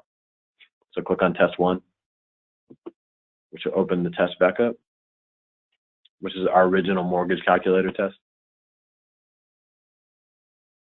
Right? And this is the one where we created the shared object repository originally. So now if I click on that and I double click on our mortgage calculator object repository, this is the shared object repository I'm referencing now, and I expand that mortgage calculator, we'll see that those same buttons that I added in the other test are now available within this test. Okay? So that printer-friendly page and share this calculation are now available within this test. All right, so that's all I'm going to cover for today. Let's see. Next class, we'll be delving a little more into checkpoints. We did a little smart. Greg, quick question. This two field is available because you are exporting that your local repository to as a global. That is the reason, right? Exactly. So it's global. Exactly. So it's called a shared object repository. Got you. So it's shared amongst the tests. So this is say if we're developing as a team, right? We don't want to reinvent the wheel. Something that I've already added to the repository will be available to everyone using that same test, right? So we don't want to use local object repositories because the maintenance is a lot greater. You're going to have to go back, say if one thing changes in the application, right? Say if they change if they change like one of these objects on the screen, say like the loan term, if they just change the description so that loan term, that loan term field is no longer, has the same description, right? Remember, everything within this application is based on the description that uniquely identifies that object on the screen. That's how UFT recognizes it, right? So in terms of like the type button, the tag on it is HTML. I'm looking at this printer friendly button. So it's a button is the type. The name on it is printer friendly page. What if they just change it to, what if they change the name of this object to printer friendly object, for instance, right? When UFT gets to that and it's trying to click on it, it's not going to recognize it anymore, right? Because the name of it has changed. That's a unique identifier for that object. So it's no longer going to recognize. Instead of me, and say we have 100 scripts and each one clicks on that printer friendly page button. We don't want to go back and change 100 scripts, right? We don't want to delve and take the tedious time, the amount of time that's going to take to change 100 scripts. Whereas if I had this shared object repository, I can make the change in one location. Say if they changed it to printer friendly object, I can just change this underlying button here, I can just change it to object. Of course, it's not going to recognize because it's not the actual name of it, but I can just change it within the description. Every test that's using the shared object repository is going to be updated. I've just saved, what, hundreds of man hours in terms of updating, say, 100 tests. Instead of, I can just make one update in one location. All right. So Right, anything changes in shared repository, and it will be reflect everybody who are using a shared repository, right? That's not correct. in the That's local, why not in the local side. Right. Correct. Okay. All right. So that's all I have for today. The recording will be out. Will be available to everyone who wasn't able to follow, or if you got caught behind. The tests will be uploaded that we created earlier, and any modifications will be uploaded to the scripts folder, the UFT scripts folder. All right. Thanks everyone for attending this weekend. Shamsu, you want to follow up with anything? Yes, correct. Yeah, I just want to highlight one thing for the homework. We actually shared I'm going to share quickly my screen and end the session. So make sure everybody in the same page. When you actually go to the CB student folder, actually in your share drive, when you go to shared with me, you will be seeing something called something like that, the assignments folder, and where you will see all the assignments provided. For the last week, we actually did one assignment for everyone to do the just come up with the scenario and answer some questions. But for this week, there will be some assignment will be stored in this location, and feel free to go in there and do the homework part. That will help you to do the practice and understand the materials. And also you have a folder under like something like, let's say I'm just giving an example of one person, and each one of you should see something CB_homework and your first name, last name, first name, middle name, and last name. If you don't have a middle name, you will see just one name. All of your homework should be stored here. So when you're done with your homework, just upload it here. All of our instructors will see it, review it, and provide a comment based on that. And for the last week homework, I saw only few people actually did it. So feel free to go back and review it. It will help you to understand the materials. And always send an email, call us with a question. And remember, if there are any group session, feel free to join those, recap what has been covered yesterday and today, and we'll go over, make sure you understand everything that's been covered, and so you are prepared for the next session. We don't want to repeat the basic over and over, and I ask everyone to go view the video. Just you don't have to view everything if you already understand. Just forward the video recording and make sure you go repeatedly if you don't understand. If that doesn't help, we are always there, to answer your question. That's all I have to say for the day, and thank you for joining this session, and we'll meet you whenever there is a group session or next session. Thank you. Thank you. Thanks everyone for attending. I have a question. It's not regarding the class. I know these 2 weeks was free, but how do we register so that we can start being in the real classes? Okay, so those who or are, what do we pay?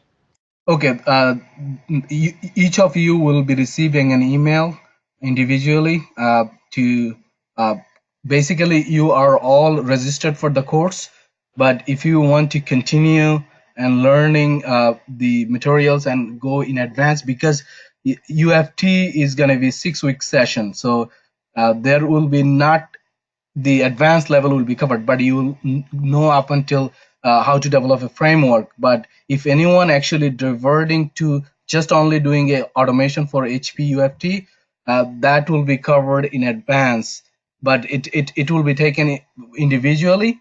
And if you are willing to continue with this QA engineering / SDAT, you will be getting like Selenium, a lot of other SOAP UI, web service testing, and 508, and so on and so forth. So that will be continuation of 6 months and the boot camp and other sessions. So each of you will receive an email to whether you are continuing the session and how we're going to proceed on for the next classes. Great, thank you. Thank you so much. Thank you for asking the question.